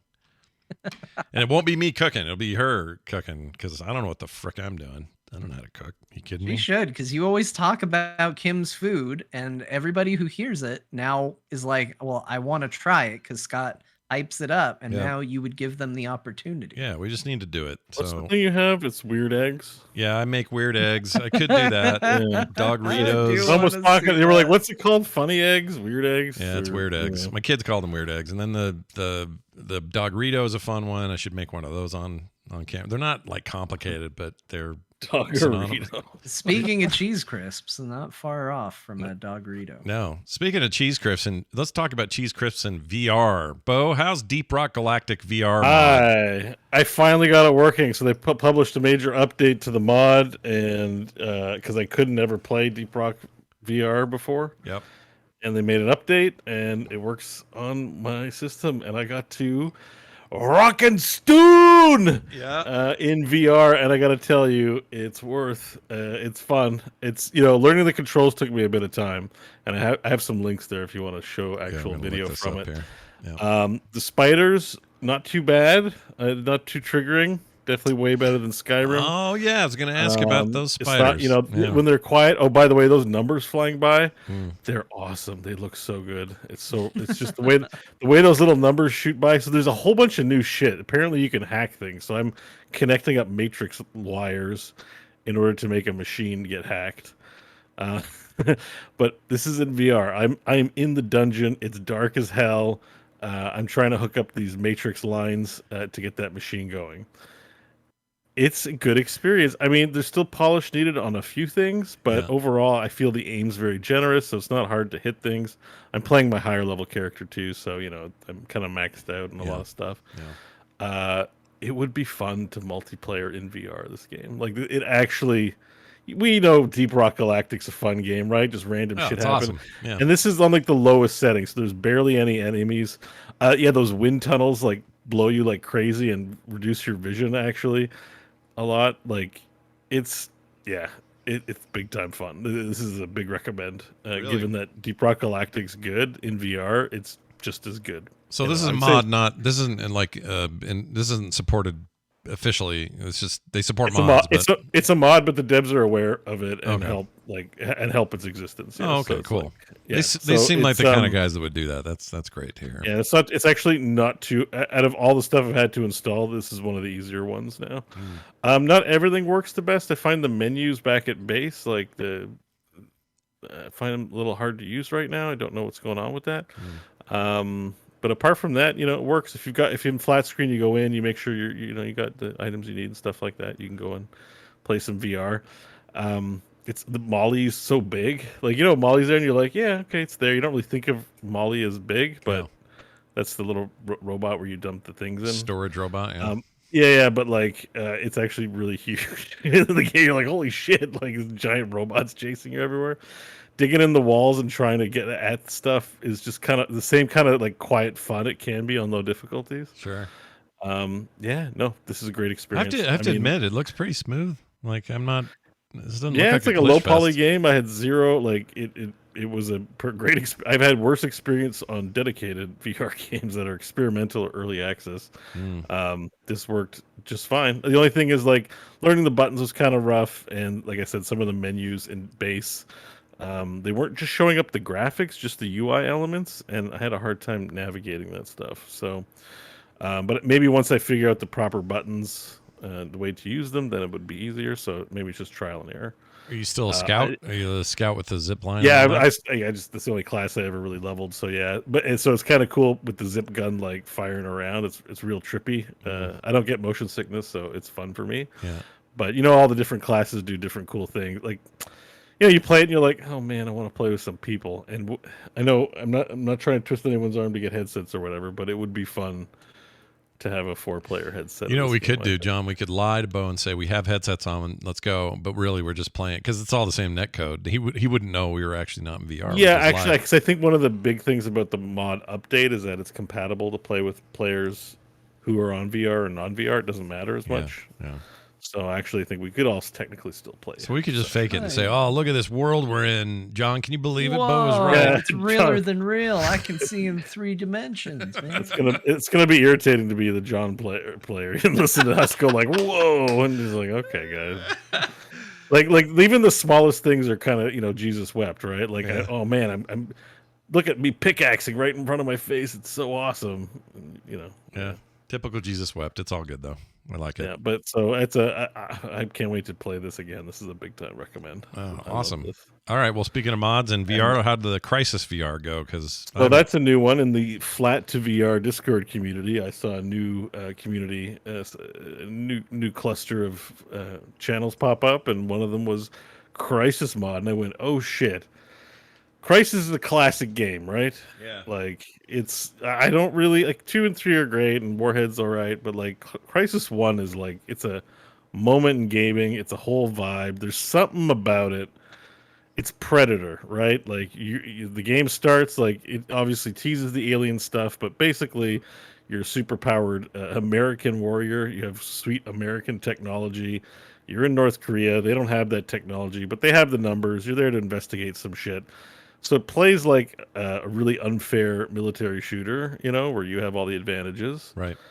and then towards the end turns into some alien shit. But it's really, I think, one of the open worldness of it is what really sets it apart too. But yeah, so I'm like, okay, this is a great excuse to play this classic game again. Yeah. Now it's definitely still in beta. It's like 0.3. You can see the arm. I have a little bit of difficulty with the arms, because it's meant to be played mouse and keyboard with the VR headset on. But he has started putting in support for the hand controllers, so I did have some struggle trying to turn them off in the INI files. Oh. And like sort of sort that out. But towards the end, I started to get the hang of the controls again. There's no control listing anywhere, so I played about 2 hours, and the first hour and a half was just me figuring out the controls. I eventually had to quit because I still think the controls weren't there, and I would have mouse and keyboarded, but I hadn't figured out how to turn it off. I was just kind of done fiddling with it. But I actually liked the game quite a bit. It's a good mod, and a really great example of taking these older, high fidelity for their era games, and like they obviously can run in VR like a dream. I'm just stoked on this one. So that's one I checked out too. I mean, Crisis is a classic game. If you play, it's a military shooter game. There's not much to say about it. And if you played it, you know what I mean. How it's can be kind of fun. I put the Cry engine on like fast track to be one of the big 4 engines that people would want to buy and work with. It's what Star Citizen uses still. I think they're using Cry engine on that fake game that doesn't exist. That's great. Yeah. All right. Awesome. Everybody played some good games. We're going to take an actual quick break here. And when we come back, we got a Dear Martha, some really fast news roundups. We're not going to get too crazy with those. And then we do have to play this amazing email. It's an actual audio file that accompanied the email from a listener named LeGrand. I know this guy. He's a local. He's a super cool dude. And he caught something on tape we're just going to want to have to hear. So come back for all of that here in a moment, everyone, after the break, and we'll be right back. Calling Mrs. Dad. Oh, well, What a cutie pie. He is a cutie pie. All right, here we go. In 3, 2, 1. And we're back from the break. Welcome back, everybody. We are now ready to do a Dear Martha. And you might say to yourself, Wayne, I'm new here. How does that work? Well, John does these amazing things called Dear Marthas. Sometimes they're reviews, sometimes they're magazine things, sometimes they're even a little contest. And it sounds like today it's one of those again. So, John, anything special here? We're doing that guess the title thing again, or guess the game? Yeah, so today we are going to be playing the game that we played last time. It is going to be hard mode. So I'm going to read a Dear Martha review. I'm going to this week give you 5 games that it is potentially from, and you must pick the game that you think this review is from. Now, I'm going to make one thing clear, little disclaimer. There's a lot of Steam reviews out there. There's a decent chance that this review or a review like it has been made for another one of these games. This is the one I read, though. Okay. Fair enough. So that's the only caveat I got for you. That's what we're doing. And I warn you, it's hard this week. Bo got it right last week. We'll see how it goes this week. All right, you've amped up the difficulty. Also, I could totally hear Alexander freaking out. That's amazing. I know, he's really upset right outside the door. He's not happy. Not happy at all. All right, well, here's your intro here. All right, go ahead. My dearest Martha, my review for Redacted. Fun, but has bugs. Yours in this life and the next. loony. So most of the entirety of the library, then, all Steam Okay, games. that's your review. If you want to hear the review again, it's fun but has bugs. Now, here are your options. I'll narrow it down. Okay. I'll help you because that could be a lot of games, right? It's multiverses. Yeah. Okay. Here are your 5 games that it is from, Okay. potentially. All right. Number 1, Fallout 3. Okay. Number 2, Fallout New Vegas. Number 3, Fallout Shelter. Number 4, Fallout 4. And number 5, Fallout 76. Oh my gosh! So every Fallout, with one weird Isn't exception, it multiverses? Isn't that the actual answer? kind of is. But the problem is they were all buggy. Has Bugs Bunny. There Oh, that's true. Yeah, it does. has bugs. I That's a get it. good point. Those That would games be are a all. great review on multiverses. Someone go post that. Every one of those games you Instant mentioned karma. were buggy at launch, with the exception of maybe Fallout The Shelter. question is, which one is fun? Definitely not 76. I'm just saying that to trigger people. You know, you can make somebody mad. Definitely not Fallout 4. Definitely not Fallout Shelter. People like Shelter. Definitely not Fallout 3. So it's the only one ever I hear unrelenting praise of is New Vegas. Yeah, it's Although New Vegas is a bit of a hipster one too. Maybe it's not the. Yeah, I I'm don't going. know. I'm going Shelter because that seems like that thing you just comment and go, oh, it's fun, but it's kind of buggy. Oh, maybe it has actual bugs. Like, Oh. which one has the most bugs in They're it? going literal, eh? I don't know. Well, it's the same kind of pun, but not Bugs Bunny. No, it's. I never played any of the Fallout, so I've played a bit of Fallout 4 VR, but not much. It was fun, but has bugs, right, John? Did they say The but? full review as written is fun but has bugs. But has bugs. There's not not fat- even a comma oh. between fun and but. Sounds like a name. Oh, it's Butt Has Bugs. But has bugs. Old butt has bugs. Mr. Fun Has but Bugs. has bugs. Yeah, I'm sticking with Shelter. Bo, what do you think?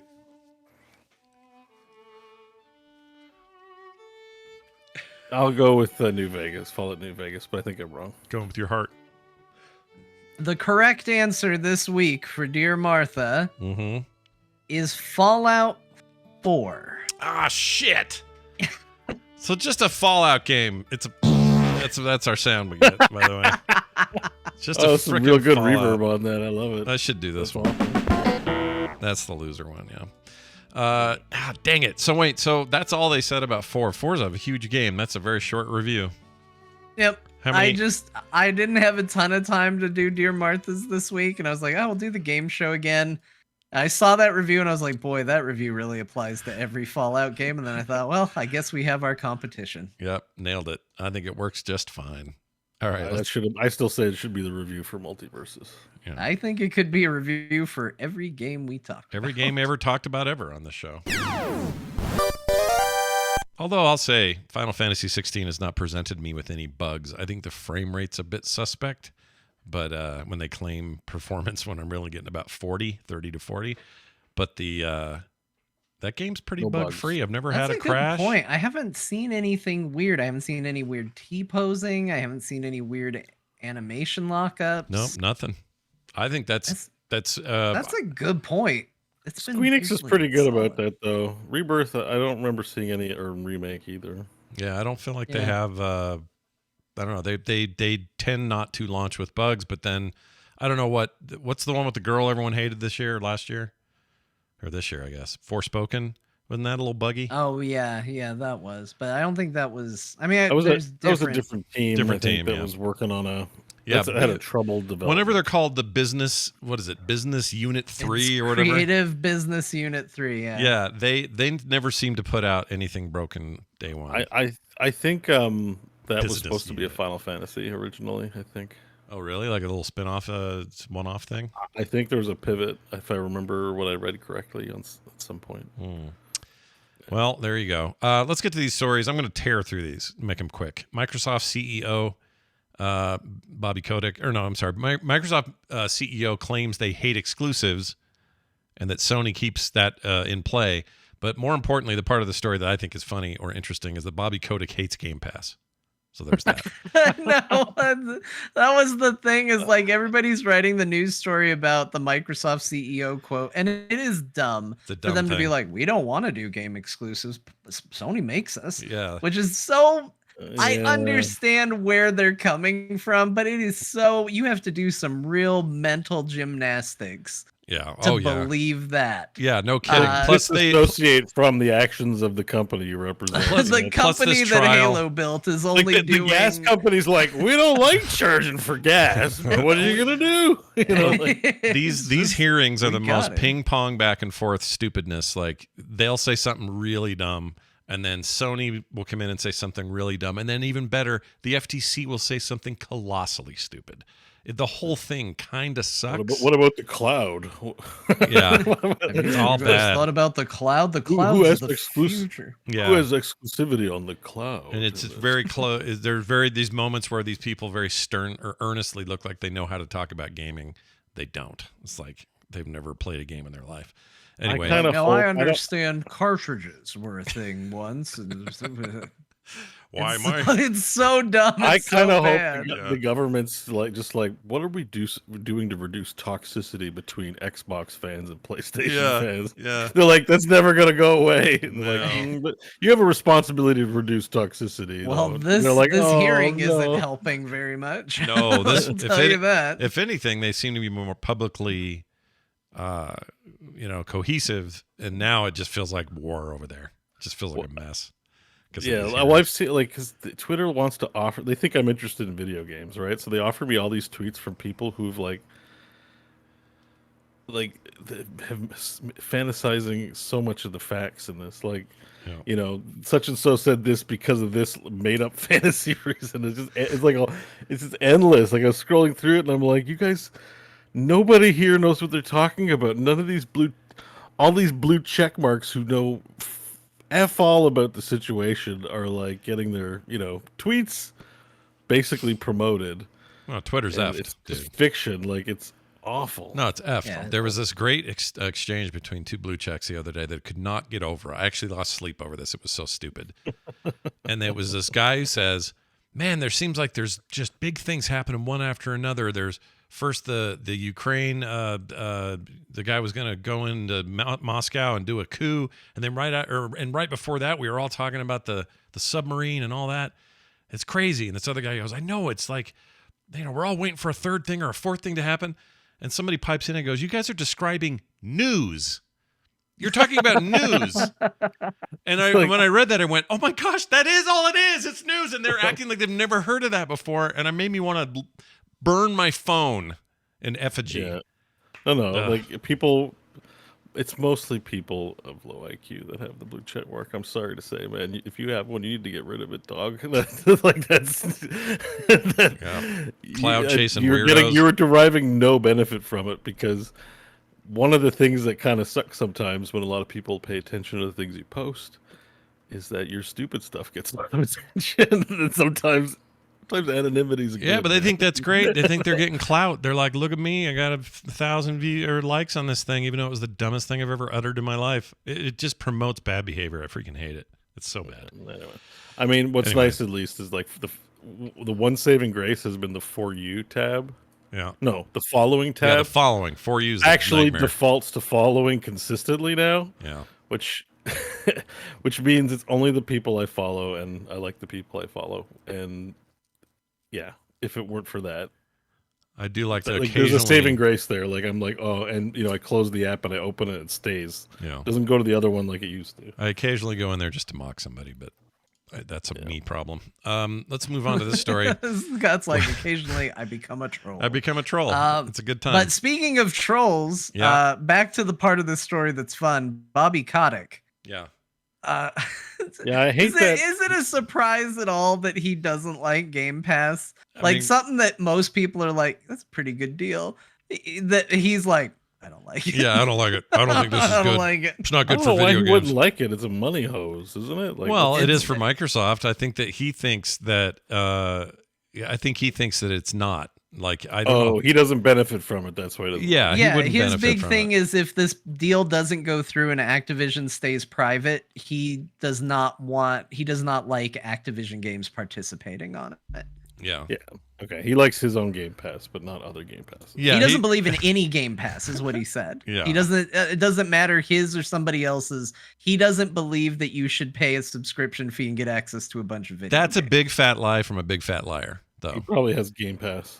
He probably does. But even if he doesn't, the point is, if he had the kind of product that people would want to subscribe to Activision Plus or some bullshit, he'd love this. He's a liar. I mean, he has battle passes and subscriptions. Like, I know it's full the of it. same principle. You know, it's like He's full of it. He's a big butthole. Yeah, speaking of blue check mark. Speaking of buttholes, let's talk about, not really. I like World of Warcraft Classic, and for those who love it. Anyway, World of Warcraft Classic with Bo, I feel like Bo predicted this, but they are adding official hardcore realms, and they're doing it right, according to Bo. You like what this looks like, yeah? Yeah, I mean, I haven't gone through the fine-tooth comb, but the TLDR sort of list and looking at some of the stuff there, they're following most of what the mod has set out. And in those areas where they differ, I think it's a good thing. Yeah. For example, rather than running a dungeon once in a run, dungeons are on 24-hour lockout. Oh, nice. Boom. They also did this thing. I'm not sure I quite understand it, but there was a season of Mastery where they made it hard for over-leveled characters to power under-level characters. That rule set is also coming to this. So if you're level 60, you can't party with anyone under level 60. And high levels that aren't 60 will significantly penalize like the results of carrying a lower there's level an XP fall off if Yeah. you're with somebody. The bigger the gap between levels, they said based on buckets, so it doesn't sound like it's just number of levels, but like within a range. As you get out of that, the XP drop off is such that you can't power level somebody. So that means you can kind of run, or if you ran it once with some other people, you can run it with some other people the next day. That's amazing. Yep. And you can use auction house and trading and twink out your character. I'm cool with that. My second Diablo character's twinked out. Kind of don't have. I like that they're retaining some of the MMO-ness of the game. I didn't mind it with the mod, but even though there's lots of people around, it felt lonely when I'm trying to kill Hogger, not to just be like, hey dude, want to help me kill Hogger? Oh, can't do that, it's gonna break the rules, Right. And then like when I fought Hogger, somebody helped, and then someone else had the nerve to insult me because I didn't do it on my own or something like I had some weird it was very brief, some weird interaction where somebody like just dissed me, and I was like, what? I mean, water off a duck's back, I don't care. But I was like, no, that kind of like MMO-y business, like it's not going to save you in the long run. Eventually you're going to get to Zul'Farrak or what is it, Tenaris? What's that desert called? Is it Tenaris. You get to Gadget Stand and you're going to get wrecked, so like enjoy your help in the early levels. Like the early level zones are very populated, but people die a lot. The one thing they weren't clear on that I would still keep the mod for if they don't have it is I like to see when people die. I like the call outs for the entire server, like part of that Schadenfreude or Freud or whatever. The pleasure at others' misfortunes is a big part of the appeal of the game too. It's like watching a grease pole competition and you see the people slide down. It's fun. Like that's kind of what this is in a way. So I hope that might just be worth installing the mod for that alone. Yeah, I was gonna say there'll probably be at least mod support for that. So, but otherwise, like it seems like they're preserving the good parts of playing WoW. That's the multiplayer aspects that aren't part of the solo self-found hardcores. I'm sure there'll still be a mod, so if you still want to challenge yourself in that way, I think that'll still be available. But when I was inviting you guys to play, if we were playing in a trio, we'd have to play together at all times. Now it's looser. Log in whenever you want, whatever. There's no restriction. We could even play. We can have more people. We could have a fully 5-person dungeon with people we know or whatever. Like it does seem more. I like the friendly looser to that. restrictions on the game. So I do too. I also really like the logo for it. There's a cool logo for this thing. Hold on, let me find it here. I can't find it. Anyway, I just think they're taking it seriously, and I think it answers that question we had before about if they don't get on this, someone else is gonna riot for lack of a better way of describing it, and do their own thing and then make a ton of money. And then Blizzard's left once again going, oh, they made a thing in our backyard and now we're left hanging out to dry, just like Dota. They're going to feel that way again. I mean, I think this one's going to be a little harder to implement because it's already on an existing game that's kind of difficult to execute on, right? It's not like auto chess or even League. Like the scope of those games are a little narrower compared to. Oh, for sure, yeah. Even just because part of it is the jank of Warcraft that is appealing, right? Like I said, finding tiny little bags and thinking it's the best thing ever and shit like that. Like I think if you're putting out a new game, you're gonna want to make something polished and fun, or else people won't play it even though it's hardcore. So I actually think I think it's still a very real possibility you bring up. I just think it's probably harder for others to execute. But we'll see, man. A massively multiplayer, hardcore sort of realm might be really cool. I think there's a way you can execute it that is just unique, just taking the best parts of what makes this good. Mm-hmm. And I don't know, they do have Diablo 4, which is another hardcore game, so they are capital. They went hard on it with the Lilith statue, so yeah, they did, at least in that aspect, invest in that kind of thing. Yeah. First person to get hardcore leveled in. They could do the same thing, put it on a Thrall statue or something. I don't think it's going to be as big, but there's a race for sure. In the community about who's going to get first in each class and stuff. Yeah. Like that's definitely happening. Pretty guaranteed. The only thing I'm sad about is the timing. I mean, Baldur's Gate got bumped up 4 weeks. Yeah. I'm still enjoying Diablo 4. Starfield's on the way. Who knows BlizzCon? Who knows what's going to drop out of BlizzCon? Maybe we'll get some. Like when I'm hardcore, it's like now it's a time issue. I had all the time in the world before Diablo 4 launched.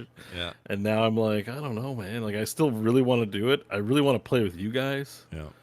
I think, we could make it faster in a group potentially, but we'll be busy with other things. I just don't know. But yeah. Well, speaking of BlizzCon, it was announced yesterday that tickets start this time at $300 per ticket.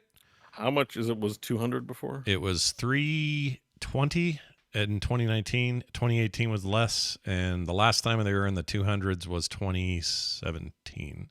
So they've gone up every year, basically. Yeah.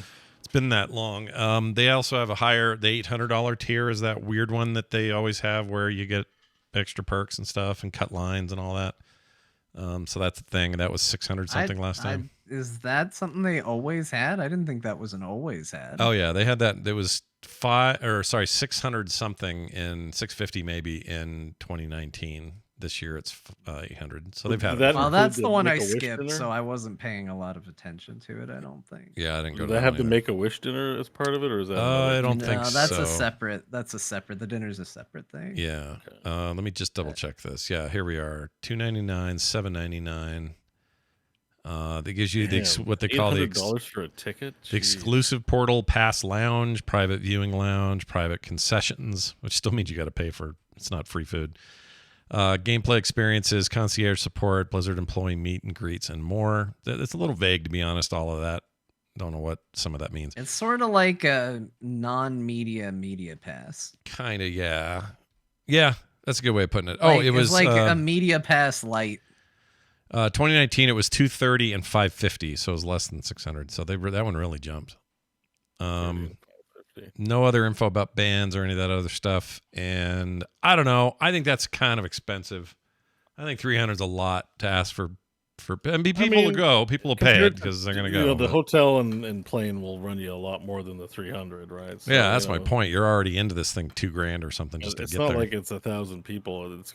There's a lot of people that go to BlizzCon. That place is packed. Holy shit! I don't know what the capacity is, but it feels more in the. It's about 30,000 range.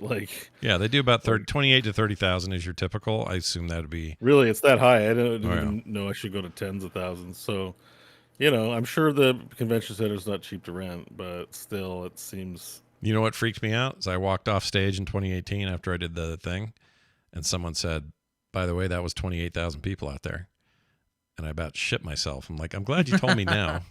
And not before. Glad nobody said that to you before you went. Yeah, because I was like, oh gosh, that freaked me out. 28,000 pieces of underwear sitting in front of you. My favorite thing was the guy upstairs who was mad at me because someone had scheduled an interview with someone up there. right at the time I was supposed to host the Q&A on stage. Yeah. And I said to the guy, I think John was there, and I said, "Oh, I can't do that." He's like, "What do you mean you can't do it?" I went, "I'm literally on stage then, like the main stage at the thing." And he just could not get that through his head that that's what was going to happen. So I hope he's okay now. That very happy person. Definitely a healthy ego to be like, it's this excuse of being on the main stage. It's the only excuse. Say you don't want to do it, bro. Yeah, just say you don't want to do it. Don't make up. Don't go so grand. Oh my gosh, Yeah. it feels like a million I years kind of ago. hope. I don't know. No, there's a chance- little Are you piece of interested me. in going? 'Cause I Yes. know, like, a lot's happened between Blizzard Gate and now, and I'm gonna take. We're signing know, up for the things. We're gonna do a push for say, hey, Core wants press credential stuff. I mean, And then we'll we're see. the number one podcast. Logistically speaking, that's the only way I could go. Same. But personally speaking, that is also the only way I would go. But I mean, that's fine. It's honest, and people like that's a cornerstone of the show is our integrity and our honesty, forthcomingness. I think so. We're definitely all I hope Blizzard so. fans, in spite of the many hurdles that gets thrown up in front of being a fan. Despite their hard work to the contrary, we've remained yes, fans. exactly. I Yeah. think we still have hope, and we're still, they just put out a product, and we've all enjoyed it. I would, I definitely want to go check out the statue while I'm down there. So I've got extra reason to be like, come on, let me go. Yeah, you got a special motivation. Is that thing going to be at the event? They're going to haul it in there, or are they going to keep it? No, but like knowing that it's there now, I might. I don't know who to contact or how to do this, but I might stay an extra bit of time to go to campus or try to get on campus and just be like, I'll bet "Yo, can I Randy- take a picture with my statue." Yeah, we please?" know some. Yeah, we know can people. Probably arrange. Yeah, I just don't want to be that guy, or just But I have I have a purpose, given that I just want to do a pilgrimage, right? You can totally be that guy. I think it's fine. Yeah. The big question for me is whether because they said in the next 3 weeks or so they'll have the portal up for credential people, and so we'll apply, and if we get it, we'll get it. If not, we don't. I like to give that a shot. So I think. Anyways, I'm looking forward to going, but I just. I don't count my chickens before they hatch, kind of thing. That's very expensive ticket, and the price doesn't even matter. I can't. How does anyone even get a ticket? They're sold out within seconds, right? Yeah, that's the other thing. You tell me I'm going to get a ticket, I don't even believe it's possible. I'm definitely not doing the snipe thing this time at all. I'm just gonna. I'm not. It's either this or not. Is what it comes down to. Yeah, that's This way, basically it. It's the media way or no way, and that's just going to be the way it is. Well, you might have a better chance of getting some Super Mario Oreos if you pre-order them at Walmart. Warriors, you said it the way my grandma. Warriors. Warriors. Hey, John, bring me some Warriors. A tray of them. She's from England, and she couldn't really hear the accent anymore, but sometimes words came out weird. She talked about the movie Jaws. She'd say, "Oh, you gotta watch that movie Jars." And just a couple things that were weird, and I think Warriors is definitely something I heard. That's adorable. Well, Super Mario Oreo. It's hard to say for some reason. Morios. Say, try it Bo's way. Say Mario. Mario Oreo. Maorios. Maorios. Pretty close. They're at Walmart. You can go get them. Free shipping if you want to pre-order real? These. Mario Oreo? Yeah, they look like. Here, I'll bring up a pic. Oh, that's probably how they came up with it, right? They're like, that's hard to say. Let's make a product. If you look at the inside, it's Mario and Luigi frosting, I think. I don't know how this works. Yeah, Oreos kind of suck, right? Are they just? I can't tell what they're doing here, but I can't really eat those anymore anyway, so it doesn't matter to me. Weston Wright said he'd buy some Coreos. Now there's. Oh shit! Coreos. What? Yeah. That's a I take great back what I idea. said about them kind of sucking. They're awesome. Nestle, hit us up, baby. Let's make some money. Does Nestle make Oreos? It is Nestle, isn't it? Is it? Nestle makes everything. Isn't Nestle like one of the? I mean, they're big, Illuminati yeah. companies. I've been a little mad about Oreos General ever Electric. since I learned that they reduced the overall filling across the board. That like regular Oreos have less, and double stuff is less than what double stuff used to be. Yeah. They're like bags of Doritos. That's bullshit. Because let me tell you, like, not to get too passionate about something I don't actually care that much about, but like, double stuff now is not stuffed enough. No, I agree. And they make triple stuff, which I feel like was the answer to that, but it's too much stuff. Double stuff was perfect. Yeah, it was the and right you amount. went and screwed it up. And I don't know why you did it. Why'd you mess with it? Yeah. Cut it out and put the stuff back in Oreo. It's a crime what they've done. And we demand recompensation. That's not a word. Yeah, recompense. That's the word I was looking for. All right, let's dive into a quick email here. That's a good question. This is from Legrand L. Jolly. He is a local. I know this guy. Super cool dude. Come to Nerdtaculars a bunch and stuff. He says, I was at the bar the other night and overheard some dudes speculating about the Switch successor, like Nintendo's next console. And so he recorded it at the bar so we could hear it here on the show. Wait a second. Wait, before we do that, is this a one-party consent state or two? Oh, that's a good point. It'll be fine. Legal? Does it matter? It's totally Are we legal. about to be? Are we about to be breaking the law? It's totally legal. When you hear it, you'll realize why it's legal. But I'll go ahead and play it. So check this out. This is the overheard meeting at the bar about their next console. And it sounds like these guys were maybe a few drinks in to their conversation. Okay, here you go. First of all, I have a prediction. Next year's when they announce a new console. Whoa. Yep. And the year after that, launches. Yeah, I think, well, it is time because 2017's been a bit, right? It's been, how many years is that now? Can't think, can't do the math. 8 years? 6 years? 6 years? 23 to 17. March 3, 2017. Six? Wait.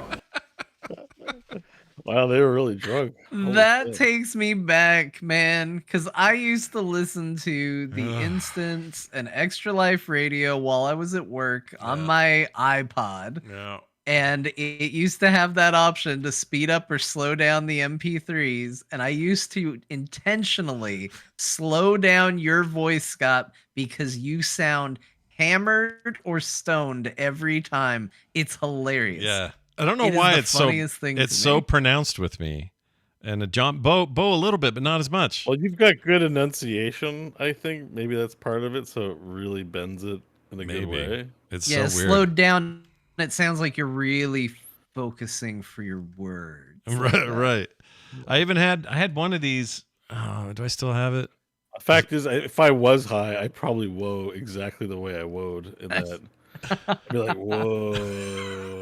That was an amazing clip. That was really good. Yeah, that was great. I'm also glad I'm not the only one that does this with Scott's audio. Oh, it's totally fun. It's totally fun. And also, LeGrand, you're awesome for sending that. He did all the work. That was a great clip. I'm going to go back and listen to that again. I enjoyed it. I did have one other email, but I'm going to save it. It's a beast because there's a whole conversation around it that we'll get into. I see the words Final Fantasy and we're Final going to Fantasy talk for 1 week.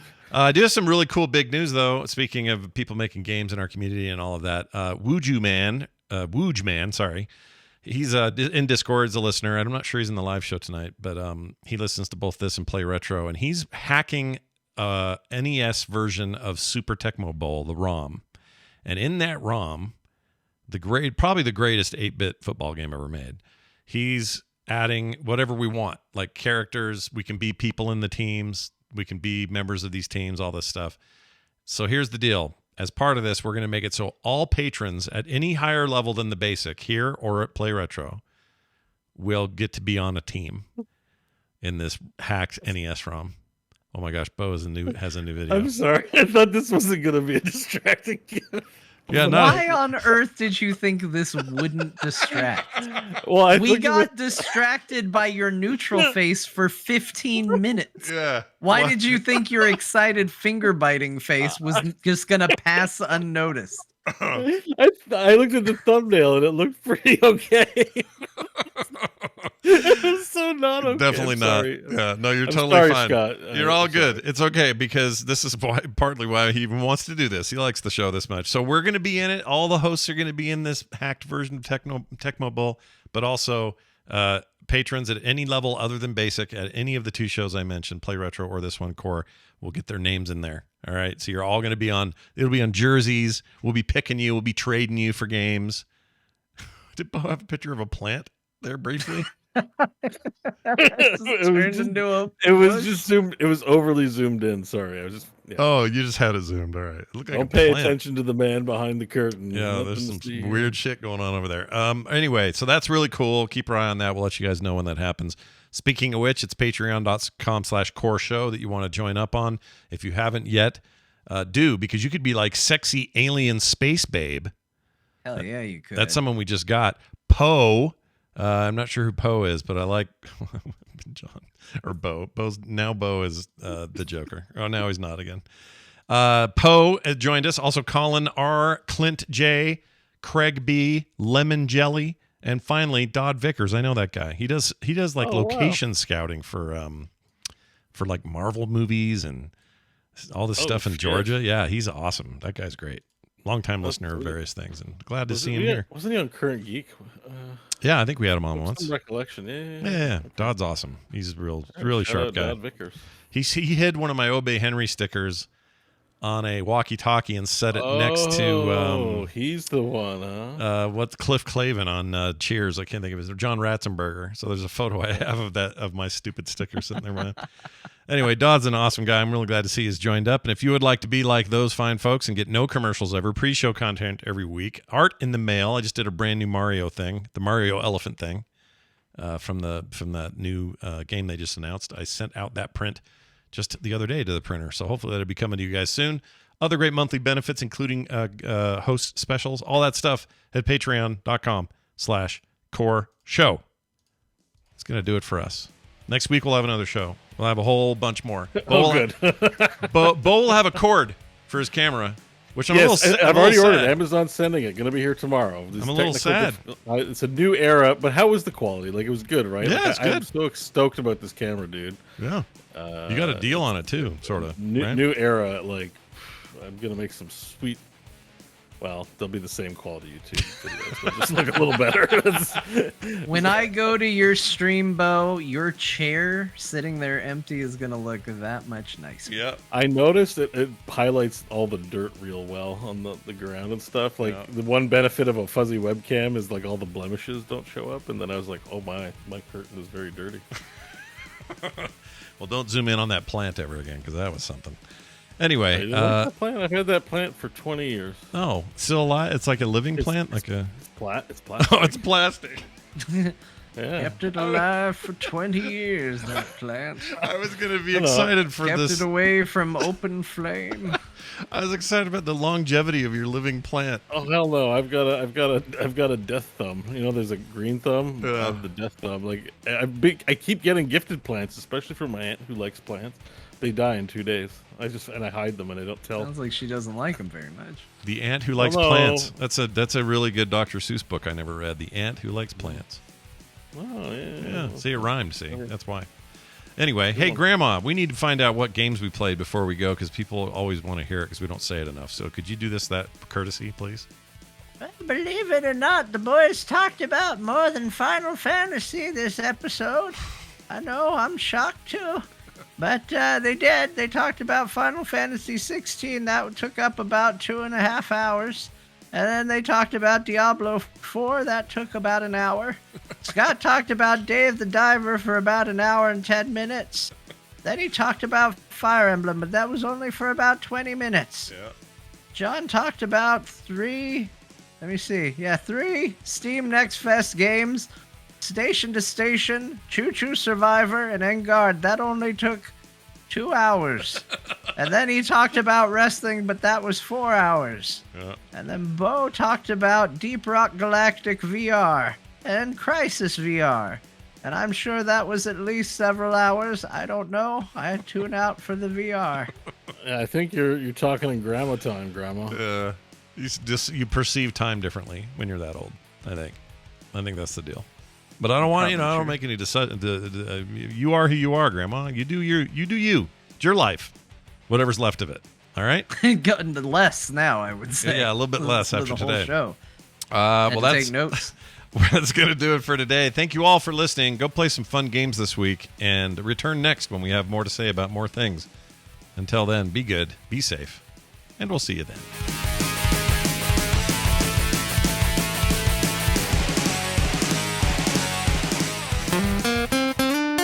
Get more at frogpants.com. And that's the completion of our show. Well, Sorry except about for all the distractions this week. no, dude, that was funny as hell. This is what we make. This is the content we make, and know, it sometimes I just happens, like it just I'm happens. trying to step up my game. 2 steps forward, 1 step back. Yeah, I know you got this nice camera, but what are people going to remember? Bo soulfully staring